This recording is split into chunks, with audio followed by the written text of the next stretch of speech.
ගෝලීය දේශපාලනයේ ශ්‍රී ලාංකේය අවකාශය නිදහස් සංවාද වැඩබිම මේ මොහොතේ ඔබේ හිතේ තියෙන බරපතලම ප්‍රශ්නේ මොකක්ද? ඔබ කල්පනා කරනවා ඇති 2019 ජනාධිපතිවරණය තියයිද නැද්ද? කවුද මෛත්‍රීපාල සිරිසේනද වෙන කෙනෙක්ද ශ්‍රී ලංකා නිදහස් පක්ෂයෙන් ජනාධිපති අපේක්ෂක වෙන්නේ? ඒකාබද්ධ පක්ෂයට මොකද වෙන්නේ? ඒ පක්ෂය තුල දෙදරා යාමක් තියෙනවා. ගෝඨාභය රාජපක්ෂගේ ඇමරිකානු පුරවැසිකමට මොකද වෙන්නේ? ඒ තිය අද වෙනකොට ජනප්‍රිය මාධ්‍යවල කතා බහට ලක් වෙන්නේ වෙලම ජනාධිපති ධූරයට ඉල්ලනවද නැද්ද වගේ එකක්. දැන් මේවා තමයි සාමාන්‍ය කතා. ඒ ඇස්සේ එල්ලුම් ගහ ගැන ඊටත් පස්සේ කුඩු ගැන අපරාධ ගැන වෙන වෙනම කතා කරනවා. ජනාධිපතිවරයා තන තන අඬමින් හොටු හුරමින් තමන්ගේ දුක් ගැනවිල්ල කියනවා. අග්‍රාමාත්‍ය රනිල් වික්‍රමසිංහත් බොහොම ආඩම්බරෙන් ආර්ථිකය ගැන කතා කරනවා. ඒකපත් විපක්ෂයත් බෙදි බෙදි රණ්ඩු කර කර මොන හරි කියනවා. මේවා මැද්දේ රට හිමින් හිමින් ඉස්සරහට යනකොට මේ රටේ ඇත්තටම තියෙන ප්‍රශ්න යටපත් වෙනවා. ඇත්තටම තියෙන ප්‍රශ්නේ තමයි මේ මොහොතේ ලංකාව දුපතක් හැටියට ආර්ථික දේශපාලන ඝාතකයන්ගේ ග්‍රහණයට නතු වෙමින් තිබෙනවා. මේ එකම රට නෙමෙයි ලෝකයේ මෙහිම වෙන හුඟක් රටවල් වලට මේ தත්ත්වය උදා වෙමින් තිබෙනවා. ලතින් ඇමරිකානු කලාපේ, අප්‍රිකානු කලාපේ, ආසියානු කලාපේ අපිත් ඇතුළු රටවල් කිහිපයක් ආර්ථික සහ දේශපාලන ඝාතකයින්ගේ දෑත් වලට ගොදුරු වෙමින් තිබෙනවා. අවාසනාවකට මේ මොහොතේ වැඩිහිටියන් විදිහට ඉන්න ඔබ නිදහස් අධ්‍යාපනයෙන් ඉගෙනගෙන මේ රටේ ජනයාගේ බදු මුදලින් ওই තැනට ඇවිල්ලා කරදඬු උස්මහත් වෙලා ආපහු නැගපු ඉනිවකට පයින් ගහලා අපි දැන් ගොඩ අපේ ළමයිත් ගොඩ කියලා හිතාගෙන ඉන්නවා. එහෙම මොහොතක තමයි අපි ඔබට මේ කතා කරන්නේ. අද අපි කතා කරන්නේ මේ දැනටමත් ඔබ දන්න මාතෘකාව. මාතෘකාව තමයි එක්කෝ තේමාව තමයි ඇතියුන්ට ජීවිතය නැතියුන්ට මරණය. නිදහස් අධ්‍යාපනයේ සෞඛ්‍ය සේවාව ගැන අපි දිගින් දිගටම අරගල කරනවා. මේ අරගලය මේ රටේ මහජනයාගේ අරගලයක්, මහ පොළොවේ අරගලයක්. ඒ වෙනුවෙන් මේ බුද්ධිමය සංවාදය ඉස්සරහට ගෙනියන්න අපි සූදානම්. නිදහස් සංවාද වැඩබිමට අද අපි කැටුවාවා. අන්තර් විශ්වවිද්‍යාලීය ශිෂ්‍ය බල මණ්ඩලයේ කැඳවුම්කරු ලහිරු වීරසේකර, වෛද්‍ය පීඨ ශිෂ්‍ය ක්‍රියාකාරී කමිටුවේ කැඳවුම්කරු දිදුල අමරසිංහ දෙන්නටම ඔන්න ආයිබුවන් කිව්වා. ලහිරු, දැන් අපි ඊටාම කෙටියෙන් මේ පවතින තත්ත්වයේ මේ මොහොතේ නිදහස් අධ්‍යාපනයේ සෞඛ්‍ය සේවාව කියන මේ එකිනෙක බැඳිච්ච ජනතාවාදී තත්ත්වයක් ඊටාම දැඩි අනතුරකට ලක් වෙලා තියෙනවා. මේ ගැන ඔබ කෙටි හැඳින්වීමක් මේ වැඩසටහන සමහර විට විදේශීය රටවල ඉන්න අය අද මුල්ම වරට වෙන්න පුළුවන් අහන්නෙත් මෙහෙම කතාවක්. ඒ ඇත්ත කතාව ඒකනේ. ඔවුන් පොළොව එක සටන් කරමින් මුදල් හොයන ශ්‍රමිකයන් විශාල ප්‍රමාණයක් ලෝකෙ වටේ ඉන්න. ඔවුන්ගේ විදේශ විනිමයෙන් අපි ජීවත් වෙන්නේ. ඔවුන්ට දැනෙන්න කෙටි හැඳින්වීමක් කරන්න මොනවද ඇත්තටම වෙන්නේ මේ මොහොතේ? ඔය එකක් තමයි අපි හිතනවා දැන් අපි පහුගිය කාලේ දැන් අරගලේ හිටියා සටනක හිටියා සයිටම් අහෝසි කරන්න කියන කතාවත් එක්ක ඒකත් එක්ක නිදහස් අධ්‍යාපනය කියන්නේ මොකද්ද නිදහස් සෞඛ්‍ය සේවය සම්බන්ධයෙන් යම් කතාබහක් සමාජෙ ගොඩ නැගෙනවා. එතකොට දැන් අපි ගත්තොත් එහෙම දැන් සයිටම් උපාධි කඩය අහෝසි වෙලා තියෙනවා. නමුත් නිශ්චිතවම අපි මතු කරන කාරණයක් තියෙනවා. ඒ තමයි අධ්‍යාපනයේ සෞඛ්‍ය වෙළඳ භාණ්ඩයක් කරන ප්‍රතිපත්තිය. මේක අපි දන්නවා මේ අද ඊයාපු හරි පහුගිය ආණ්ඩුව යටතේ හරි මේ ආණ්ඩුව යටතේ හරි විතරක් ආපු එකක් නෙවෙයි. ඒ ආණ්ඩු දෙකම එකට බොහොම හොඳට වැඩ කරනවා.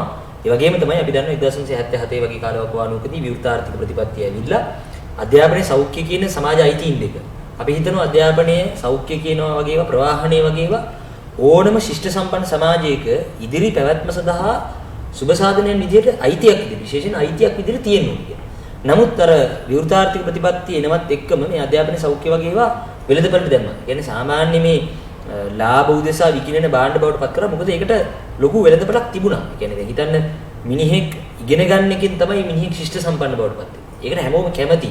ඒකට මිනිහෙකුට ඉස්සරහට යන්න තියෙන එක තමයි අධ්‍යාපනය කියන්නේ. දැන් සෞඛ්‍ය පහසුකම කියන්නේ මිනිහෙකුට ලෙඩක් හැදුනට පස්සේ අය මිනිහගේ අන්තිම බලාපොරොත්තුව තියාගෙන මේ වෛද්‍යවරයෙක් ළඟට යන්නේ. බෙහෙත් පෙත්තක් ගන්න යන්නේ. එතකොට ඒක කාටවත් සල්ලි නැහැ කියලා අතහැරලා ඉන්න බෑ. අමාරුවෙන් හරි ජීවිත රැක ගන්න නම් බෙහෙත් ටික ගන්න යන්න. හැබැයි අපේ රටේ අද වෙද්දි තියෙන ඛේදවාචකේ තමයි අපි දන්නවා පහුගිය කාලේ අපි අරගලයක් කරලා සයිඩම් අහෝසි කිරීම කියන තැනට ගෙනාවා. නමුත් මේ වෙද්දි මේ රටේ උසස් අධ්‍යාපන ඇමතිවරයා වත්මන් උසස් අධ්‍යාපන ඇමතිවරයා බොහොම පැහැදිලිව කියලා ඉවරයි. විජිදාස් රාජපක්ෂ ඇමතිවරයා බොහොම පැහැදිලිව කියලා ඉවරයි. අගමැතිවරයා ජනාධිපතිවරයා මේ සියලු දෙනා බොහොම පැහැදිලිව කියලා ඉවරයි. මේ රටේ ඉදිරි අධ්‍යාපන ශාස්ත්‍රයේ තියෙන වෙළඳපළේ කියන. ඒ කියන්නේ ඔවුන්ගේ ප්‍රකාශනෙන් මොන් කිව්වා පෞද්ගලික විශ්වවිද්‍යාල ගේන එක ඔවුන්ගේ ආර්ථික උපාය මාර්ගයේ ප්‍රධාන එකක් කියලා. අයවැය යෝජනාවල කිව්වා, කටින් කිව්වා, දැන් ඒක ප්‍රතිපත්ති වෙනස ක්‍රියාත්මක කරන වගවනුවක් තියෙනවා. ඒ නිසා අපි හිතනවා ලංකාවේ අධ්‍යාපන ශිෂ්ටය සම්බන්ධයෙන් කතා කරනවා නම් ඒක වෙළඳ භාණ්ඩයක් වීම හරහා වෙච්ච බරපතල අර්බුදයක් තියෙනවා. ලංකාවේ ආර්ථිකයට ඕන විදිහට අධ්‍යාපනයේ හසුරුවන එකේ බරපතල අර්බුදයක් නිර්මාණය වෙලා තියෙනවා. ඒ වගේම තමයි සෞඛ්‍ය ශිෂ්ටය ගත්තට පස්සේ අපිට දවසින් දවස් දැන් අපි දැක්කා රාජසේනාරත් ඇමතිවරයාට මේ සුවපති හරි මේ කියලා සම්මාන බව හම්බෙනවා. නමුත් රෝහලට ගිහිල්ලා බලුවොත් එimhe රෝගීන් ඉන්නේ ඇඳන් යට. ඕනෝක තමයි අපේ රටේ සෞඛ්‍ය ශිෂ්ටය අධ්‍යාපන ශිෂ්ටයේ වර්තමානයේ තියෙන තත්ත්වය අතර. දැන් ලහිරු මේ වැඩසටහන බලන අයට ඔබේ හඬින්ම කියනවා නම් මම කැමතියි. දැන් හුඟක් අය හිතාගෙන ඉන්නේ මේක මේ නිකන් කාගෙරි ඇම්මට කරන අරගලයක් කියලා. ඒ කියන්නේ ඇයි උඹලට සද්ද නැතු ඉන්න බැරි උඹලා ගිහලා ඉගෙන ගන්නilla කියලා තමයි කියන්නේ. දැන් අන්තර්ජාලයේ මේ අර මුහුණු පොතේ පිස්සු කෙලින තාරුණ්‍ය පවා කියමින් ඉන්නවා. මොකද අපිට ඉගෙන ගන්න තියෙන අයිති උඹලා නැති කරන්න කියලා. හැබැයි හැමෝටම අමතක වෙනවා දැන් සයිටම් ඇත්ත කියලා ගත්තොත් කෝටියකුත් තේරෙන්න කිව්වොත් කෝටියකුත් ලක්ෂ 20ක් ඕනේ දැන් තියෙන මුදල් එක්ක. දැන් තියෙන තත්ත්වයන් එක්ක. ඔබ කොහොමද මේ තත්ත්වය පැහැදිලි කරන්නේ මිනිස්සුන්ට සාමාන්‍ය විදිහට? ඕක බොහොම මේ ඔය ළඟම දැන් මේ ඔබ සඳහන් කරපු ලක්ෂ 120 නේ සයිටම් එකකින් ගත්තේ. දැන් සයිටම් එකේ ශිෂ්‍යයන්ට නැවත අර්බුදයක් වෙලා තියෙනවා. පොතලාවලකට උන් අන්තර්ග්‍රහණය කරනවා කියලා කිව්වේ ආණ්ඩුව. දැන් ආණ්ඩුවත් ඔවුන්ගේ ලක්ෂ 62ක් ඉල්ලලා තියෙනවා. අපි අහනවා දැන් ඒක කාගේ ප්‍රශ්නද? කලින් කිව්වා අපිට සල්ලි තියෙනවා. සල්ලි දීලා ඉගෙන ගන්න තියෙනට අවස්ථාව දෙන්න කියලා. දැන් මේ මුදල් තියන අය නැවත අසාධාරණයටපත් වෙනවා. මේ ප්‍රතිපත්ති ක්‍රියාත්මක කරන්න කියන පස්සේ. ඒ නිසා අපි හිතනවා මේක මේ සල්ලි තියනවද නැද්ද කියලා නෑ. මේ අර්බුදෙන් මිදෙන්න බෑ. ඒ කියන්නේ සෞඛ්‍ය තව හොඳ උදාහරණයක් තමයි සෞඛ්‍ය ශාස්ත්‍රය. ඒ කියන්නේ ලෙඩක් වුණාට පස්සේ මේ බෙහෙත් ටික ගන්න ගියාම මේ බෙහෙත් පෙත්තෙන් තව ලෙඩක් හැදෙනවා. ඒක හම්බ කරන්න ඖෂධ සමාගම් පාවිච්චි කරනවා. අපි අහනවා වෛද්‍යවරුන්ට මේ ප්‍රශ්නේ මිදෙන්න පුළුවන්. වෛද්‍යවරුන්ට මේ ප්‍රශ්නේ මිදෙන්න බෑ. අධ්‍යාපන ශාස්ත්‍රය අහිමි වෙලා අශිෂ්ට සමාජයක් නිර්මාණය වෙන එකකින් අපි සමහර විට අපිට කෙනෙකුට හිතන්න පුළුවන් අපි උපාධිය අරගෙන ඉස්සරහට ගිහිල්ලා දැන් අපිට කිසි ප්‍රශ්නයක් නැහැ සමාජෙට. සරල උදාහරණයක් මම කියන්නම්. දැන් අපේ ගෙදර පරිසෝචන කියන්නේ අපේ ගෙදර බොහොම සාමකාමී ගෙදරක්. නමුත් වටේ පිටේ ගෙවල් ටික සාමකාමී නැත්තම් වටේ පිටේ ගෙවල් එක ගෙදරයි තියෙන්නේ කියලා හිතන්න. ඒ ගෙදර සාමකාමී නැත්තම් අපේ ගෙදර සාමයට වැඩක් තියෙනවා. ඒ නිසා මේක මේ අධ්‍යාපනයේ සෞඛ්‍ය අහිමි වෙනවා කියන එක නිර්මාණය වෙන අශිෂ්ට සමාජයේ මිලේච්ඡ සමාජය ගත්තට පස්සේ අපි හැමෝටම බලපානවා. ඒකේ පීඩාවටපත් වෙන්න අපි සියලු දෙනාටම සිද්ධ වෙනවා. ඒක වෙලා තින්ද මොකද? පහුගිය මේ වැඩි ඈතක නෙවෙයි. පහුගිය අවුරුදු කීපය ඇතුළතම තමන්ගේ දරුවට ඉස්කෝලේට බඩු ටික අරන් දෙන්න බෑ කියලා අම්මා කෙනෙක් ගඟට පයින් ගියා. සිරිමල්ලත් ඉස්කෝලේ වහලේ කඩාවැටුණා. මහනුවර කිංසුත් විද්‍යාලයේ ළමයි 100කට විභාගෙ ලියන්න දුන්නේ පාසලේ සංවර්ධන ගාස්තු ගෙවල නැහැ කියලා. ඉතින් මේක මේ අපි කාගේවත් පිටින් තියෙන එකක් නෙවෙයි. අපි මුලින් පෝස්ටර් එකක් ගැහුවා පාසල මුදල් අය කිරීම වල ප්‍රශ්න තියෙනවා නම් අපිට කියන්න කියලා. මිනිස්සු ගොඩාක් අපිට කතා කරා රුපියල් 100 එකතු කරනවා ඒක අපිට ප්‍රශ්නයක් කියලා. හැබැයි ඒ වෙලාවේ කවුරුත් එකඟ වුණේ නැහැ. තමන්ගේ දරුවගේ අධ්‍යාපනය ඉදිරි උද්ඝෝෂණය කරා. අපි දෙවෙනි පාරත් ගියා. දෙවෙනි පාර මාස කිහිපයකට පස්සේ අවුරුද්දක විතර පස්සේ අපි යද්දි මිනිස්සු අපි මේ කතාව කියපු පළවෙනි වෙලාවෙම ඔය ප්‍රශ්නේ අපිට වෙලා තියෙන කියලා පාට වැස්සා. ඉතින් ඒ නිසා මේක අපි හිතනවා මේ විශ්වවිද්‍යාලේ ඉන්න, ඒ කියන්නේ අපි උපාධිය ගත්තා කියලා අපිට මේ ප්‍රශ්නේ මිදෙන්න බෑ. තව ඉහළ සල්ලි තියෙන ඉහළ පැලැන්ති හිතනවා නම් මේකෙ මිදෙන්න පුළුවන් කියලා නෑ. ඒගොල්ලන්ට මිදිල්ලකුත් නෑ. සියලු දෙනාට නිශ්චිතවම අධ්‍යාපනයේ විකිණීමේ ඛේදවාචකයෙන් මුහුණ දෙන්න වෙනවා. සෞඛ්‍ය විකිණීමේ ඛේදවාචකයෙන් පීඩාවටපත් වෙන සියලු දෙනාට සිද්ධ වෙනවා. ඒක වළක්වන්න බැරි නිසා ඒ නිසාමයි අපි කිව්වේ මේක පොදු අරගලයක්. පොදුවේ මිනිස්සුන්ට බලපාන අරගලයක් කියලා කිව්වේ මොන නිසා?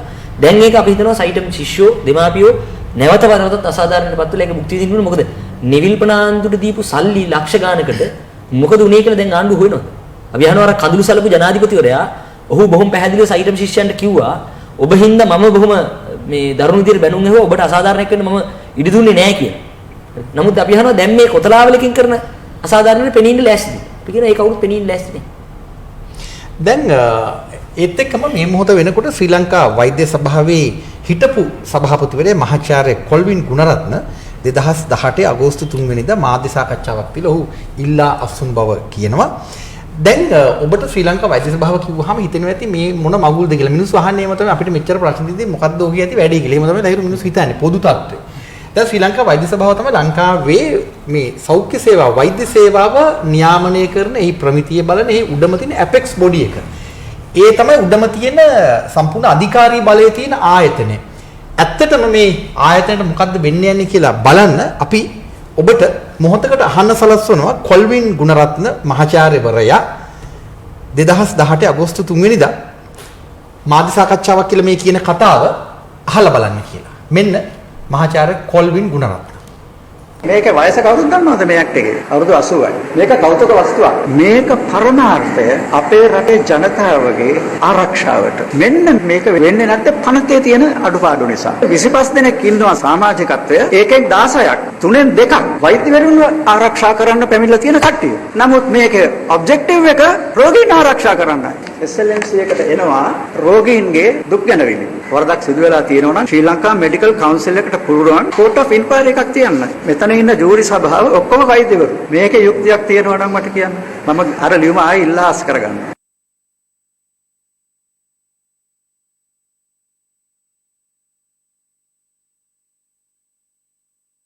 මේකේ වයස කවුරුද දන්නවද මේ ඇක්ට් එකේ? අවුරුදු 80යි. මේක කෞතුක වස්තුවක්. මේක පරමාර්ථය අපේ රටේ ජනතාවගේ ආරක්ෂාවට. මෙන්න මේක වෙන්නේ නැත්තේ පනතේ තියෙන අඩුපාඩු නිසා. 25 දෙනෙක් ඉන්නවා සමාජිකත්වය. ඒකෙන් 16ක් තුනෙන් දෙකක් වෛද්‍යවරුන්ව ආරක්ෂා කරන්න පැමිණලා තියෙන කට්ටිය. නමුත් මේකේ ඔබ්ජෙක්ටිව් එක රෝගීන් ආරක්ෂා කරන්නයි. SLMC එකට එනවා රෝගීන්ගේ දුක් ගැනවිලි. වරදක් සිදු වෙලා තියෙනවා නම් ශ්‍රී ලංකා මෙඩිකල් කවුන්සිල් එකට පුළුවන් කෝට් ඔෆ් ඉන්ක්වයරි එකක් තියන්න. මෙතන ඉන්න ජූරි සභාව ඔක්කොම වෛද්‍යවරු. මේකේ යුක්තියක් තියෙනවා නම් මට කියන්න. මම අර ලියුම ආයෙ ඉල්ලාස් කරගන්නවා.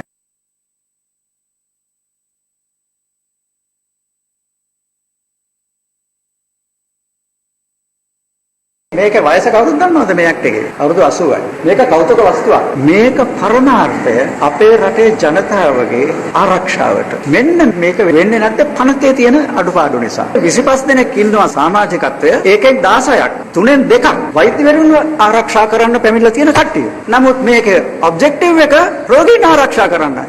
SLMC එකට එනවා රෝගීන්ගේ දුක් ගැනවිලි. වරදක් සිදු වෙලා තියෙනවා නම් ශ්‍රී ලංකා මෙඩිකල් කවුන්සිල් එකට පුළුවන් කෝට් ඔෆ් ඉන්ක්වයරි එකක් තියන්න. මෙතන ඉන්න ජූරි සභාව ඔක්කොම වෛද්‍යවරු. මේකේ යුක්තියක් තියෙනවා නම් මට කියන්න. මම අර ලියුම ආයෙ ඉල්ලාස් කරගන්නවා.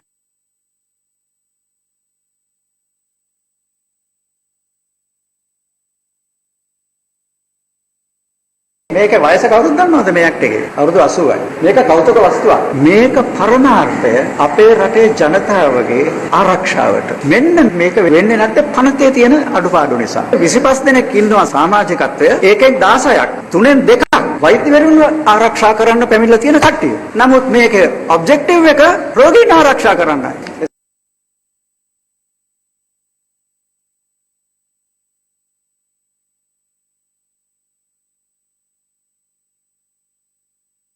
එතකොට මේක ස්වාධීන ආයතනයක්. පැහැදිලිව සඳහන් කරන්න ඕනේ මේක ස්වාධීන ආයතනයක්. මේ ස්වාධීන ආයතනය හරහා එතකොට ආණ්ඩුවට අතපෙවීම කරන්න අපහසුතාවයක් තියෙනවා. ආණ්ඩුවට ඕන විදිහට මේ ශ්‍රී ලංකා වෛද්‍ය සභාව නටවන්න බැරි කමක් තියෙනවා. එතකොට මේක හරහා ආණ්ඩුවට අවශ්‍ය දේවල්, ඒ කියන්නේ ආණ්ඩුවට අවශ්‍ය නම් පෞද්ගලික වෛද්‍ය විද්‍යාල පටන් ගන්න, ඒවට අදාළව අවශ්‍ය විදිහට ඒ තියෙන මොනවා හරි ප්‍රමිතිය හරි ඒ ගුණාත්මක භාවය හරි අඩු කරන්න අවශ්‍ය නම්, ඒ වගේම Tamanට අවශ්‍ය පිරිසකට වෛද්‍යවරුන් වෙන්න සලස්වන්න අවශ්‍ය නම් ආණ්ඩුවට ඒක මේ තියෙන ක්‍රමවේදය හරහා කරගන්න අපහසුතාවයක් තියෙනවා. එතකොට ඒක කරගන්න අදාළව තමයි මේ විදිහට කොල්වින් ගුණරත්න මහාචාර්යවරයා, ශ්‍රී ලංකා වෛද්‍ය සභාවේ සභාපතිවරයා විදිහට හිටපු කොල්වින් ගුණරත්න මහාචාර්යවරයා සෞඛ්‍ය අමාත්‍යවරයාගේ අනුදැනුම මත සෞඛ්‍ය අමාත්‍යවරයා බල කරලා හිටපු විදිහට කොල්වින් ගුණරත්න මහාචාර්යවරයා වෛද්‍ය සභාවේ සභාපතිකමෙන් ඉල්ලා අස්වෙන්නේ. එතකොට මේක ඉල්ලා අස්වීම හරහා සෞඛ්‍ය අමාත්‍යවරයා කරන්න හදන දේ තමයි මේ ශ්‍රී ලංකා වෛද්‍ය සභාව අකර්මන්නේ ශ්‍රී ලංකා වෛද්‍ය සභාව හරහා වෛද්‍යවරුන් ශ්‍රී ලංකා වෛද්‍ය සභාව හරහා වෛද්‍ය අධ්‍යාපනය ඒ වගේම සෞඛ්‍ය ශාස්ත්‍රය සම්බන්ධව තීන්දුව తీරන හරියට ගන්න බෑ කියලා ජනතාව අතර මතයක් හදන්න. විශේෂයෙන්ම ලෙඩ්ඩුන්ට අසාධාරණ වුණාම බලන්නේ නැහැ කියලා මතයක් හදන්න හදනවා. දැන් මට පස්සේ හරි සඳහන් කරන්න පුළුවන්, මම නැත්තම් මෙතන සඳහන් කරන්නද? දැන් කොල්වින් ගුණරත්න මහාචාර්යවරයා කියනවානේ ශ්‍රී ලංකා වෛද්‍ය සභාව හරහා මේ කිසිම නීතිමය ක්‍රියාමාර්ගයක් කිසිදු ක්‍රියාමාර්ගයක් වෛද්‍යවරුන්ට ගත්තේ නැහැ කියලා පැහැදිලි කරනවා මේ ලෙඩ්ඩුන්ට වෙච්ච අසාධාරණ සම්බන්ධයෙන්. දැන් අපි දන්නවා මේ සයිටම් සිද්ධිය ගද්දිම සයිටම් සිද්ධියේ ප්‍රධාන සයිටම් ආයතනයේ උපකුලපතිවරයා විදිහට වැඩ කරේ ආනන්ද සමරසේකර කියන වෛද්‍යවරයා, අධිකරණ වෛද්‍ය විද්‍යාව සම්බන්ධයෙන් විශේෂඥ වෛද්‍යවරයා. එතකොට මේ මොහු තමයි ওই තාජුදීන් ඝාතනයට අදාළව තාජුදීන්ගේ ඇට සැකිලි ගෙනිච්චේ සයිටම් ආයතනයේ මේවා ගබඩා කරලා තියාගත්තේ. එතකොට ඔහු සම්බන්ධව තීන්දුව తీරන අරගෙන තියෙනවා ශ්‍රී ලංකා වෛද්‍ය සභාවයි. ඒ වගේම වෛද්‍යවරු සෑහෙන ප්‍රමාණයක් සම්බන්ධයෙන් තීන්දුව తీරන අරගෙන තියෙනවා ශ්‍රී ලංකා වෛද්‍ය සභාව හරහා. එතකොට මේ අවුරුදු 5ක් ඇතුළත මේ අවුරුද්ද ඇතුළතම වෛද්‍යවරු සෑහෙන ප්‍රමාණයකට විරුද්ධව ඒ වෛද්‍යවරුන්ගේ එතික්ස් කියලා අපි කියනවා. ඒ එතික්ස් කඩාකප්පල් කරපු වෛද්‍යවරුන්ට විරුද්ධව අනිවාර්යයෙන්ම ක්‍රියාමාර්ග අරගෙන තියෙනවා ශ්‍රී ලංකා වෛද්‍ය සභාව. මම මේ කරන්න හදන්නේ ශ්‍රී ලංකා වෛද්‍ය සභාව හරහා ශ්‍රී ලංකා වෛද්‍ය සභාවෙන් මුකුත් කරන්න බෑ කියලා ජනතාවට පෙන්නනවා බොරුවක්. ජනතාවට පෙන්නනවා ශ්‍රී ලංකා වෛද්‍ය සභාවෙන් මුකුත්ම කරන්න බෑ මේ සෞඛ්‍ය ශාස්ත්‍රයට අදාළව තීන්දුව తీරන ගන්න බෑ ජනතාවගේ පැත්තේ හිටගෙන තීන්දුව తీරන ගන්න බෑ කියලා. හැබැයි ඇත්තටම දැන් මේක හරහා අනිවාර්යයෙන්ම ජනතාවගේ පැත්තේ හිටගෙන ශ්‍රී ලංකා වෛද්‍ය සභාව තීන්දුව తీරන ගන්නවා.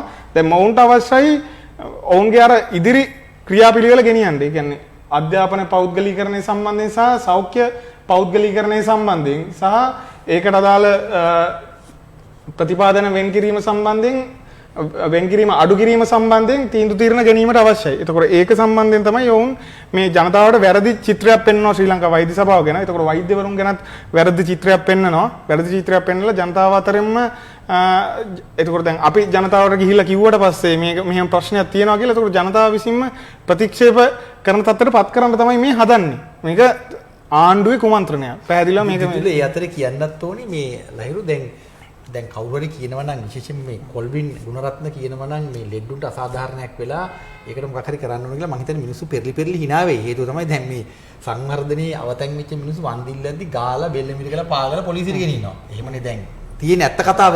තමන්ගේ අයිතින් ඉල්ලද්දී හොම්බරුවට පෙන්න ගහලා කූඩුවට ගිහින් දානවා. ඉතින් එහෙම රටක මහාචාර්ය කොල්වින් ගුණරත්න ඇවිල්ලා කියනවා නම් එහෙම මේ පනත වෙනස් කරන්න ඕන කියලා මේ ලෙඩුන්ට මොකක් හරි සහනයක් ලබා දෙන්න මං හිතන්නේ මිනිස්සු බඩ විකාගෙන hina වෙන මට්ටමක් තියෙන මිනිස්සු ඉච්චර ගොන් නැහැ. දැන් ලහිරු මේ කතාවත් එක්කම මං කැමති ඔබෙන් අහන්න දැන් හුඟක් අය හිතාගෙන ඉන්නවා දැන් ඇයි පුද්ගලික විශ්වවිද්‍යාලය අරිහම් මොකද වෙන්නේ අහවල් රටේ මෙහෙම තියෙනවා ඇයි අපෝ අපිට ඉගෙන ගන්න දෙන්නේ නැත්නම් අපිට සල්ලි තියෙනවා නම් එහෙම කතාවක් තියෙනවා. ඒ වගේම දැන් විජයදාස රාජපක්ෂ අමාත්‍යවරයාගේ කතාවලිනුත් නිකන් කියවෙනවා විශ්වවිද්‍යාලය ඇතුලේ නිකන් විනේ නැහැ. ඒගොල්ලෝ නව පදේ දෙනවා වැඩ කරන්න දන්නේ නැහැ. මේක තමයි කරන්න ඕන වගේ කියවෙනවා. මේ සියල්ල හරහා ලාංකේය රාජ්‍ය විශ්වවිද්‍යාල පද්ධතිය හිමින් දිය කරලා අහෝසි කරලා දාලා ඒ වෙනුවට තමයි මේ පුද්ගලික විශ්වවිද්‍යාල ආදේශ කරන්න හදන්නේ. මෙන්න මේ කාරණේ මිනිස්සුන්ට අපි තේරුම් කරන්නේ කොහොමද? ඔව් එකක් තමයි දැන් පෞද්ගලික විශ්වවිද්‍යාල එපා කියන්නේ ඇයි කියලා අහුවොත් එහෙම කෙනෙක්ද අපි අහන්න තියෙන්නේ කියන්නේ අධ්‍යාපන අයිතියක් නම් අපි නිදහස් අධ්‍යාපනය කියලා කියන්නේ සමහරව හිතනවා මේ නොමිලේ කියන්නේ නිකන් හම්බෙන අධ්‍යාපනය. ඒ නිසා මේ හැමෝම කියන්නේ අර නිකන් දෙන හින්දා තමයි මේ ප්‍රශ්නේ කියන්නේ. නමුත් හොඳට මතක තියාගන්න ඕන අපේ රටේ ජනතාව නිකන් නෙමෙයි මේක හම්බෙන්නේ. අපි අහනවා දැන් ළමෙක් හදන එකක් ගැන හිතන්නත් කලින්, Taman කසාද බඳින්නත් කලින්, ඒ සියල්ලට කලින් දහසකුත් එකක් බදු මුදල් ගෙවන්න. අනිවාර්යයෙන්. හාල් කිලෝ එකට පරිප්පු 100ට ගන්න දුරකථන ඇමතුම ෂැම්පු පැකට් එක. මේ හැම දෙයකටම පාරේ බස් එකේ යද්දී ටිකට් එකට පවා බදු මුදලක් එක තුල තමයි ඒ ගාන එක තුල තියෙන්නේ. එහෙනම් අනන්ත අප්‍රමාණ මේ ජීවිත කාලය තුල අනන්ත අප්‍රමාණ බදු ගෙවලා තියෙනවා. අපේ අම්මා තාත්තා ඒ උපාධි ගත්ත අයගේ අම්මා තාත්තා බදු ගෙවන්නේ නැද්ද? Tamanගේ දරුවා උපාධි අරගෙන තවත් ගෙවනවා. ඒතර අපේ රටේ පාසල් යන දරුවෙක් ඉන්නවා නම් ඒ දරුවට උගන්වන්න අම්මලා තාත්තලා තුන් පාරක් ගෙවන්නලා තියෙනවා. එකක් තමයි බදු මුදල් ගෙවන්නලා තියෙනවා දරුවා ඉස්කෝලේකට දාන එක හරි මොකක් හරි දරුවට උගන්වනවද නැද්ද කියලා තීරණය කරන්නත් කලින් බදු මුදල් ගෙවනවා. ඊළඟට ඉස්කෝලේට ගෙවන්නලා තියෙනවා. පාසලට ඇතුළත් වීමේ පළවෙනි වෙලාව ඉඳලා පාසලට ඇතුළත් කිරීමේ ගාස්තු, පාසුකම් සේවා ගාස්තු, ආරක්ෂක සේවා ගාස්තු, සංවර්ධන සමිතියට ගාස්තු, පාසලේ ස්විමින් පූල් එක හදනවා නම් ඒකට ඩෙස් එක පුටුව ගේනවා නම් ඒකට තින්ත ගානවා නම් ඒකට ඒ වගේ 100 ගාන දහස් ගානක් මුදල් එකතු කරනවා. ඊට පස්සේ ටියුෂන් වලටත් ගෙවන්නලා තියෙනවා. දැන් සමහරව අහනවා ඒ ටියුෂන් යන්නේ කියලා. අපි අහන්නේ දැන් ටියුෂන් එක ඉල්ලුවද දෙමාපියෝ? අපේ රටේ කිසිම දෙමාපියෙක් ටියුෂන් ඉල්ලුවේ නැහැ. ටියුෂන් එක ගෙනාවේ කවුද? ඒ කියන්නේ අධ්‍යාපනයේ විකුණන්න අවස්ථාව දුන්නේ ආණ්ඩුව. අදටත් ආණ්ඩුවට පුළුවන් අධ්‍යාපනය විකුණන්න බෑ කියලා ප්‍රතිපත්ති මෙතීරණය ගන්න. එතකොට බෑ. දැන් මට ඕන නම් දැන් පුළුවන් මේ කොහේ හරි ගිහිල්ලා මේ පල්ලෙහා ගිහිල්ලා මොකක් කර ටකරම් මඩුවක් දාගෙන මම ගණිතය උගන්වනවා කියලා නම ගෙහුවනම් 10ක් 15ක් කර එන්න ඉන්නවා. ඒ හිම තත්ත්වයක් තියෙනවා. ඒ නිසා අපි පෞද්ගලික විශ්වවිද්‍යාල එපා කියන්නේ ඇත්තටම මේකේ අර්බුදේ එන්නේ දැන් පහුගිය කාලේ අපිට අර්බුදේ හොඳටම පේනවා. මොකද හිතන්න දැන් එකම ආයතන දෙකක් තියෙනවා. අපි හිතමු කඩවල් දෙකක් තියෙනවා කියලා එකම බඩුව විකුණන. මේ පැත්තේ කඩේ බඩු විකුණනවා ඒවා මේ ගමේ මිනිස්සුන්ට ඕන ඒ නිසා කොහෙන් හරි ගෙනල්ලා මොන හරි විදිහට බෙදලා දෙනවා කියලා හිතන්න. මේ පැත්තේ තියෙනවා ඒ බඩුවම ලාභ අපේක්ෂාවෙන් තව කෙනෙක් විකුණනවා. ඒතර මොකද වෙන්නේ? මෙතන ලාභ අපේක්ෂාව තියෙනවා මෙතන තියෙනවා සමාජයේ ඌමනාව. මේකට ලාභ ගන්න මේ සමාජ ඌමනාව කියන එක පැත්තක තියලා මේ කඩේ වැහෙන්න ඕනේ නැද්ද? නිශ්චිතව මේ කඩේ වැහෙන්න ඕනේ. එතකොට තමයි අර අපි අධ්‍යාපනයේට තේදීම තමයි වෙන්නේ. දැන් එක පැත්තකින් එනවා. ඒ කියන්නේ ලංකාව විතරක් නෙවෙයි ලෝකෙත් පෞද්ගලික විශ්වවිද්‍යාල කියන ඒවා නැහැ ඇත්තටම. ඒ කියන්නේ ඒකේ පෞද්ගලික කියන එක අදහස් වෙන්නේ සමහර විදිහනවා මේ කියන්නේ ලාභ නොලබන කියලා. ඒගොල්ලෝගෙන් තරක තමයි ලෝකේ තියෙන ලාභ නොලබන විශ්වවිද්‍යාල. ඒ වගේ නමුත් දැන් ඒ වගේ වුණත් මුදල් අය කිරීම සම්බන්ධයෙන් ශිෂ්‍යයන්ගේ විරෝධය ඇවිල්ලා තියෙනවා. චිලි වල මේ උද්ඝෝෂණ පටන් ගත්තේ ගාස්තු අය කිරීම නවත්තන්න කියලා. දැන් ඒක නිදහස් අධ්‍යාපනයේ ඉල්ලලම උද්ඝෝෂණ කරන තැනට ඇවිල්ලා තියෙනවා. ඇමරිකාවේ උද්ඝෝෂණ කරනවා. ඉන්දියාවේ දහස් ගාණක් ඒ වගේ උද්ඝෝෂණ කරනවා. මෙක්සිකෝවේ මේ හැමතැනම ගුරුවරු වෙනම කොහෙවත් මේ ගුරුවරු පාරට බහැලා ශිෂ්‍යවරු නෙමෙයි. දැන් මේ ලංකාවේ පෙන්නන්නේ ශිෂ්‍යෝ විතරනේ. අපි පාරට බහිනවා, ගුටි කනවා, මේ අරගල කරනවා එහෙම පෙන්නන. නමුත් විදේශ රටවල ඇවිල්ලා තියෙන වාතාවරණය තමයි ගුරුවරු ලක්ෂ ගණන් පාරට බහැලා කියනවා මේ අධ්‍යාපන ප්‍රතිසංස්කරණ එපා කියලා. ශිෂ්‍යෝ ඉල්ලන්නේ කෙලින්ම දැන් ගාස්තු අඩු කරන්න කියපු සරන් පාට සියල්ලම ක්‍රමක්‍රමයෙන් එනවා නිදහස් අධ්‍යාපනය ඉල්ලලා. ඉතින් මේ පිටරටවල නේද අර්බුදේ තියෙනවා. මේක කිව්වට පස්සේ අපි දැක්කා මේ රටේ ජනාධිපතිවරයා අපිට hina වෙලා තිබුණා. ඔහු කිව්වේ මේ මම ඇහුවා මේ පිටරටවල මේවා තියෙනවා. එතකොට මේ අන්තරේ ළමයි කිව්වේ පිටරටවලත් ඒවට උද්ඝෝෂණ කරනවා. ඒතොර එයා ඇහුවේ මේවා කොහෙන් එනේවද කියලා මේ අපිට නම් තේරෙන්නේ නැහැ. නමුත් අපි කියනවා බොහොම පැහැදිලිව මේ දැන් මේක බලාගෙන ඉන්න කවුරු හරි අන්තර්ජාලය සැරිසරලා බැලුවොත් එහෙම ශිෂ්‍යෝ අරගල කරපුවා. ශිෂ්‍ය නායක ක්‍රමය. දැන් ලංකාවට ඔන්න අලුතින් හඳුන්වලා දෙන ශිෂ්‍ය නායක ක්‍රමය. අපි අහන්නේ මොකටද අපි නාය ගන්නේ? අධ්‍යාපනයේ අයිතියක් නම් අපිට ඉගෙන ගන්න අවස්ථාව දෙන්න ඕන නම් අපි කියන්නේ ඒකෙදි දැන් සමහර වෙනවා අපේ සරන් පාඩේ මේ අධ්‍යාපන නිදහස කියලා අපි කියපු එකට සමහරු කියවනේ මේ සල්ලි තියෙන හැටි සල්ලි දීලා ඉගෙන ගන්න අවස්ථාව දෙන්න කියලා. අපි කියන්නේ ඇයි සල්ලි නැති එක හරි තියෙන එක හරි සලකන්නේ? මොකද්ද පදනම? නිදහස් අධ්‍යාපනය කියලා අපි කියන්නේ සල්ලි තියනවද නැද්ද? ආගම මොකද්ද? ජාතිය මොකද්ද? ස්ත්‍රී පුරුෂ භාවය මොකද්ද? හරිද? පිටරටින් කෙනෙක් එනවා නම් මෙහි ඉගෙන ගන්න. අපි කියන ඔව්. එයාටත් ලංකාවේ ඉගෙන ගන්න අවස්ථාව තියෙනවා. හැබැයි එයාව පාවිච්චි කරන්න බෑ ලාභ ගන්න. ලාභ ගන්න ගිය ගමන් වෙන්නේ අර සාමාන්‍ය දැන් මේ වෙළඳපොලේ තියෙන. අපි අහන එක උදාහරණයක් කියන්නම් මම කියන්නේ ලංකාවේ දොඩම් වලට මොකද උනේ? බිබිලේ දොඩම් වලට මොකද උනේ? අර ඇට නැති බේබිනාරන් එක ආවා සම්පූර්ණ වෙළඳපොළ ආක්‍රමණය කරා. ඊට පස්සේ අර නිෂ්පාදනය හැමම ඉවරයි. ඒක කරපු මිනිස්සුත් ඉවරයි, සියල්ල ඉවරයි. එහෙම තමයි වෙළඳපොළ හැසිරෙන්නේ. දැන් මේ වෙළඳපොළෙත් ඇවිල්ලා තියෙන්නේ ඒ කතාවම තමයි. ඇයි මේ උසස් මේ අධ්‍යාපන ඇමතිවරයායි කැබිනට් එකේ තීරණය කරන්න තිබුණා පෞද්ගලික පාසල් 13කට රජය මැදිහත් වෙනවා. ඒකට කමිටුපත් කරන්න යෝජනා ඇවිල්ලා තිබුණා. ප්‍රශ්නේ තියෙන්නේ සිරිමල්ලත් ඉස්කෝලේ කඩා වැටිච්ච එකට හේතු හොයන්න කමිටු දැම්මද? මහනුවර කිංසුත් විද්‍යාලයේ ළමයි 100කට ඇයි අධ්‍යාපන අයිතිය අහිමිුනේ කියලා හොයන්න කමිටු දැම්මද?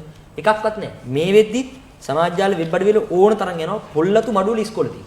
කොහෙද ඒකනේ කමිටුවක් දාලා තියෙන මේවා කරන්නේ? ඔන්න ඕක තමයි වෙළඳපොළට ගියාට පස්සේ තියෙන කෙලින්ම ලාභ අපේක්ෂාව. පෞද්ගලික විශ්වවිද්‍යාලවලට අපි විරුද්ධ වෙන ප්‍රධාන පදනම තමයි මොනවද? සමහරෙකුට කියන්න පුළුවන් ඒවට ළමයි ඉගෙන ගන්න ඕනේ නැද්ද?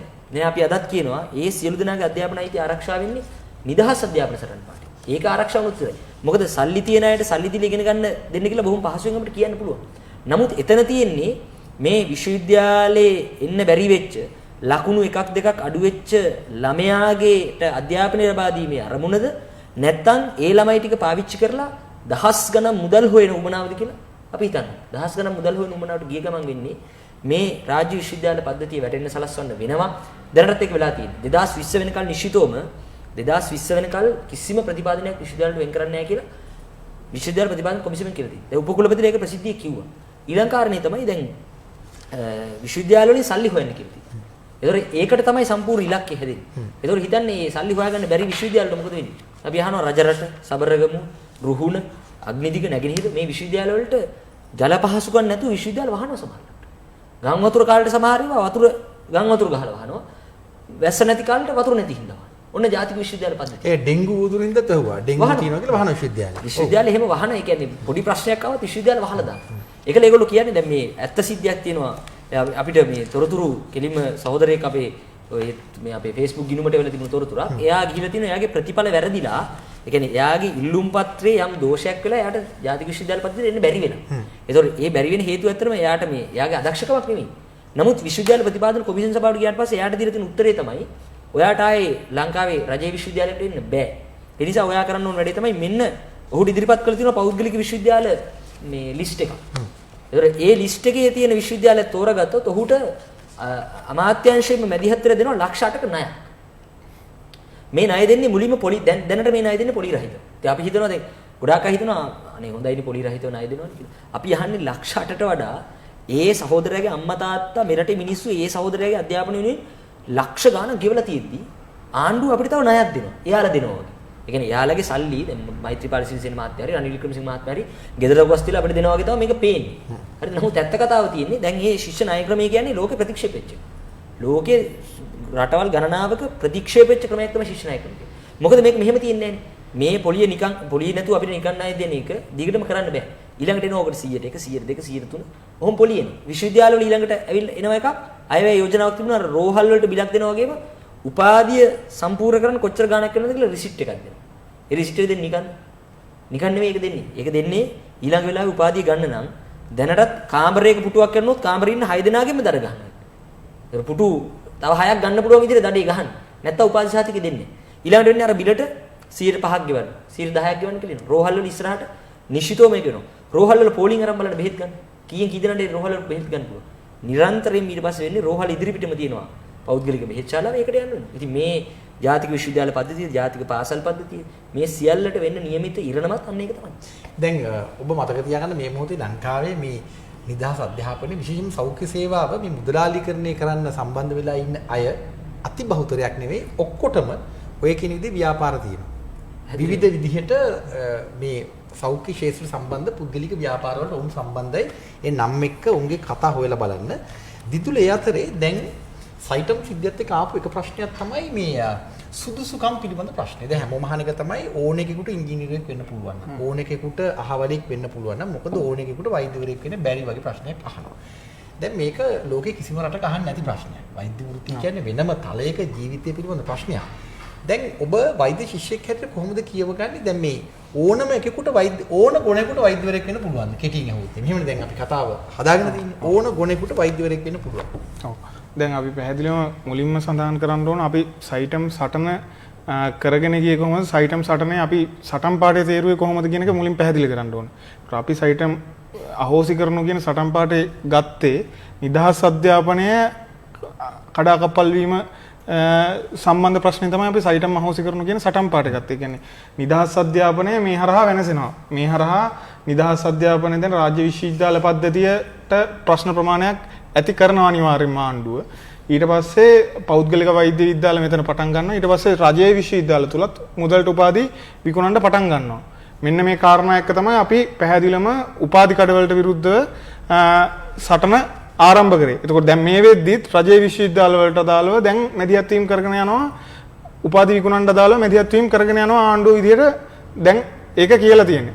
වෛද්‍ය උපාධිය ගන්න නම් දැන් රජයේ විශ්වවිද්‍යාල පද්ධතිය කරනවා පස්සේ සඳහන් කරන්න. එතකොට සයිටම් ප්‍රශ්න ගත්තට පස්සේ සයිටම් එක හරහා නිදහස් අධ්‍යාපනය වෙනසෙන ප්‍රශ්නයක් තිබ්බා. ඒත් එක්කම මේක දැන් ආරම්භ වෙච්ච විදිය සම්බන්ධයෙන් ප්‍රශ්නයක් තියෙනවා. ඒ කියන්නේ දැන් නෙවිල් ප්‍රනාන්දු කියලා මුදලාලි කෙනෙක් හිටියා. නෙවිල් ප්‍රනාන්දු කියන මුදලාලිට ඊට පස්සේ අවශ්‍ය වුණා මේ Tamanට වැඩිපුර ලාභ හොයන්න පුළුවන් මොකෙන්ද කියලා හිතන්න. එතකොට මොකෙන්ද කියලා හිතලා ඉවරලා වෛද්‍ය උපාධිය විකුණුවොත් තමයි වැඩි ඉල්ලුමක් තියෙන්නේ. ලොකෝට ඉල්ලුමක් තියෙන වෛද්‍ය උපාධියට තමයි. එතකොට මේ වෛද්‍ය උපාධිය විකුණන්න අදාළව ඔහු තීරණයක් ගන්නවා මම උපාධි කඩයක් දානවා සයිටම් කියලා උපාධි කඩයක් දානවා කියලා. ඊට පස්සේ ඒ උපාධි කඩය සමීර සේනාරත්න සගයත් එක්ක එකතුලා බිස්නස් එකක් පටන් ගන්නවා. එතකොට මේ බිස්නස් එක තනිකරම ලාභ අපේක්ෂාවෙන් තමයි පටන් ගන්න. දැන් ආණ්ඩුවේ ප්‍රතිපත්තියත් මොකද්ද? අධ්‍යාපනය පෞද්ගලීකරණය කරනවා කියන ප්‍රතිපත්තිය තමයි ආණ්ඩුවේ ඉන්නේ. නිදහස් අධ්‍යාපනය වනසනවා අධ්‍යාපනය පෞද්ගලීකරණය කරනවා. එතකොට ආණ්ඩුවේ ප්‍රතිපත්තියත් එක්ක මේක සෙට් වෙනවා. මේක එතකොට හොර විදිහට තමයි ඇත්තටම පටන් ගන්න. මේක කිසිම අවසරයක් අරගෙන නෙමෙයි කොතනකින්වත් අවසරයක් අරගෙනත් නෙමෙයි. මේක පටන් ගන්න විදිහේ වංචා සම්බන්ධයෙන් සෑහෙන ප්‍රශ්න ප්‍රමාණයක් තියෙනවා. සහ රාජපක්ෂ ආණ්ඩුව රාජ්‍ය බැංකුවකින් ණයක් දෙනවා. බැංක් ඔෆ් සිලෝන් එකෙන් මිලියන 600ක් ණය දෙනවා. 600ක් ලබා දෙනවා. ඔව්. එතකොට ඒ අතර එහෙම ලබා දෙනවා. එතකොට මේකේ ඔහුට අවශ්‍ය වෙනවා වැඩි පිරිසක් මේකට ඇතුළත් කරගන්න වෛද්‍ය උපාධිය සඳහා. එතකොට වෛද්‍ය උපාධියට වැඩි ඉල්ලුමක් තියෙනවා. මොකද ඒ කියන්නේ දැනට තියෙන තත්ත්වය මත වෛද්‍යවරුන්ට සමාජයේ යම්කිසි තැනක් තියෙනවා. එතකොට මේ තැන ලබා දෙන්න අදාළව තමයි මිනිසුත් කැමති වෛද්‍යවරයෙක් වෙන්න. තමන්ගේ දුව දරුවා වෛද්‍යවරයෙක් වෙනවට කැමති. එතකොට මෙතන බැලුවා සල්ලි තියෙන මිනිස්සුන්ගේ ළමයි ටික කොහොමද ගෙන්න ගන්න කියන එකට අදාළව. එතකොට සුදුසුකම් නෙමෙයි සල්ලි තියෙන එක මත තමයි ගෙන්න ගන්න. එතකොට ලක්ෂ 120කට වෛද්‍ය උපාධිය විකුණනවා මේ සයිටම් එක හරහා. එතකොට මේකේ සුදුසුකම් පරීක්ෂා කරන්නේ නැහැ ඇත්තටම. සුදුසුකම් පරීක්ෂා කරන්න කියන්නේ දැන් ඕනෑම රජයේ විශ්වවිද්‍යාලයක වෛද්‍ය උපාධිය නෙමෙයි.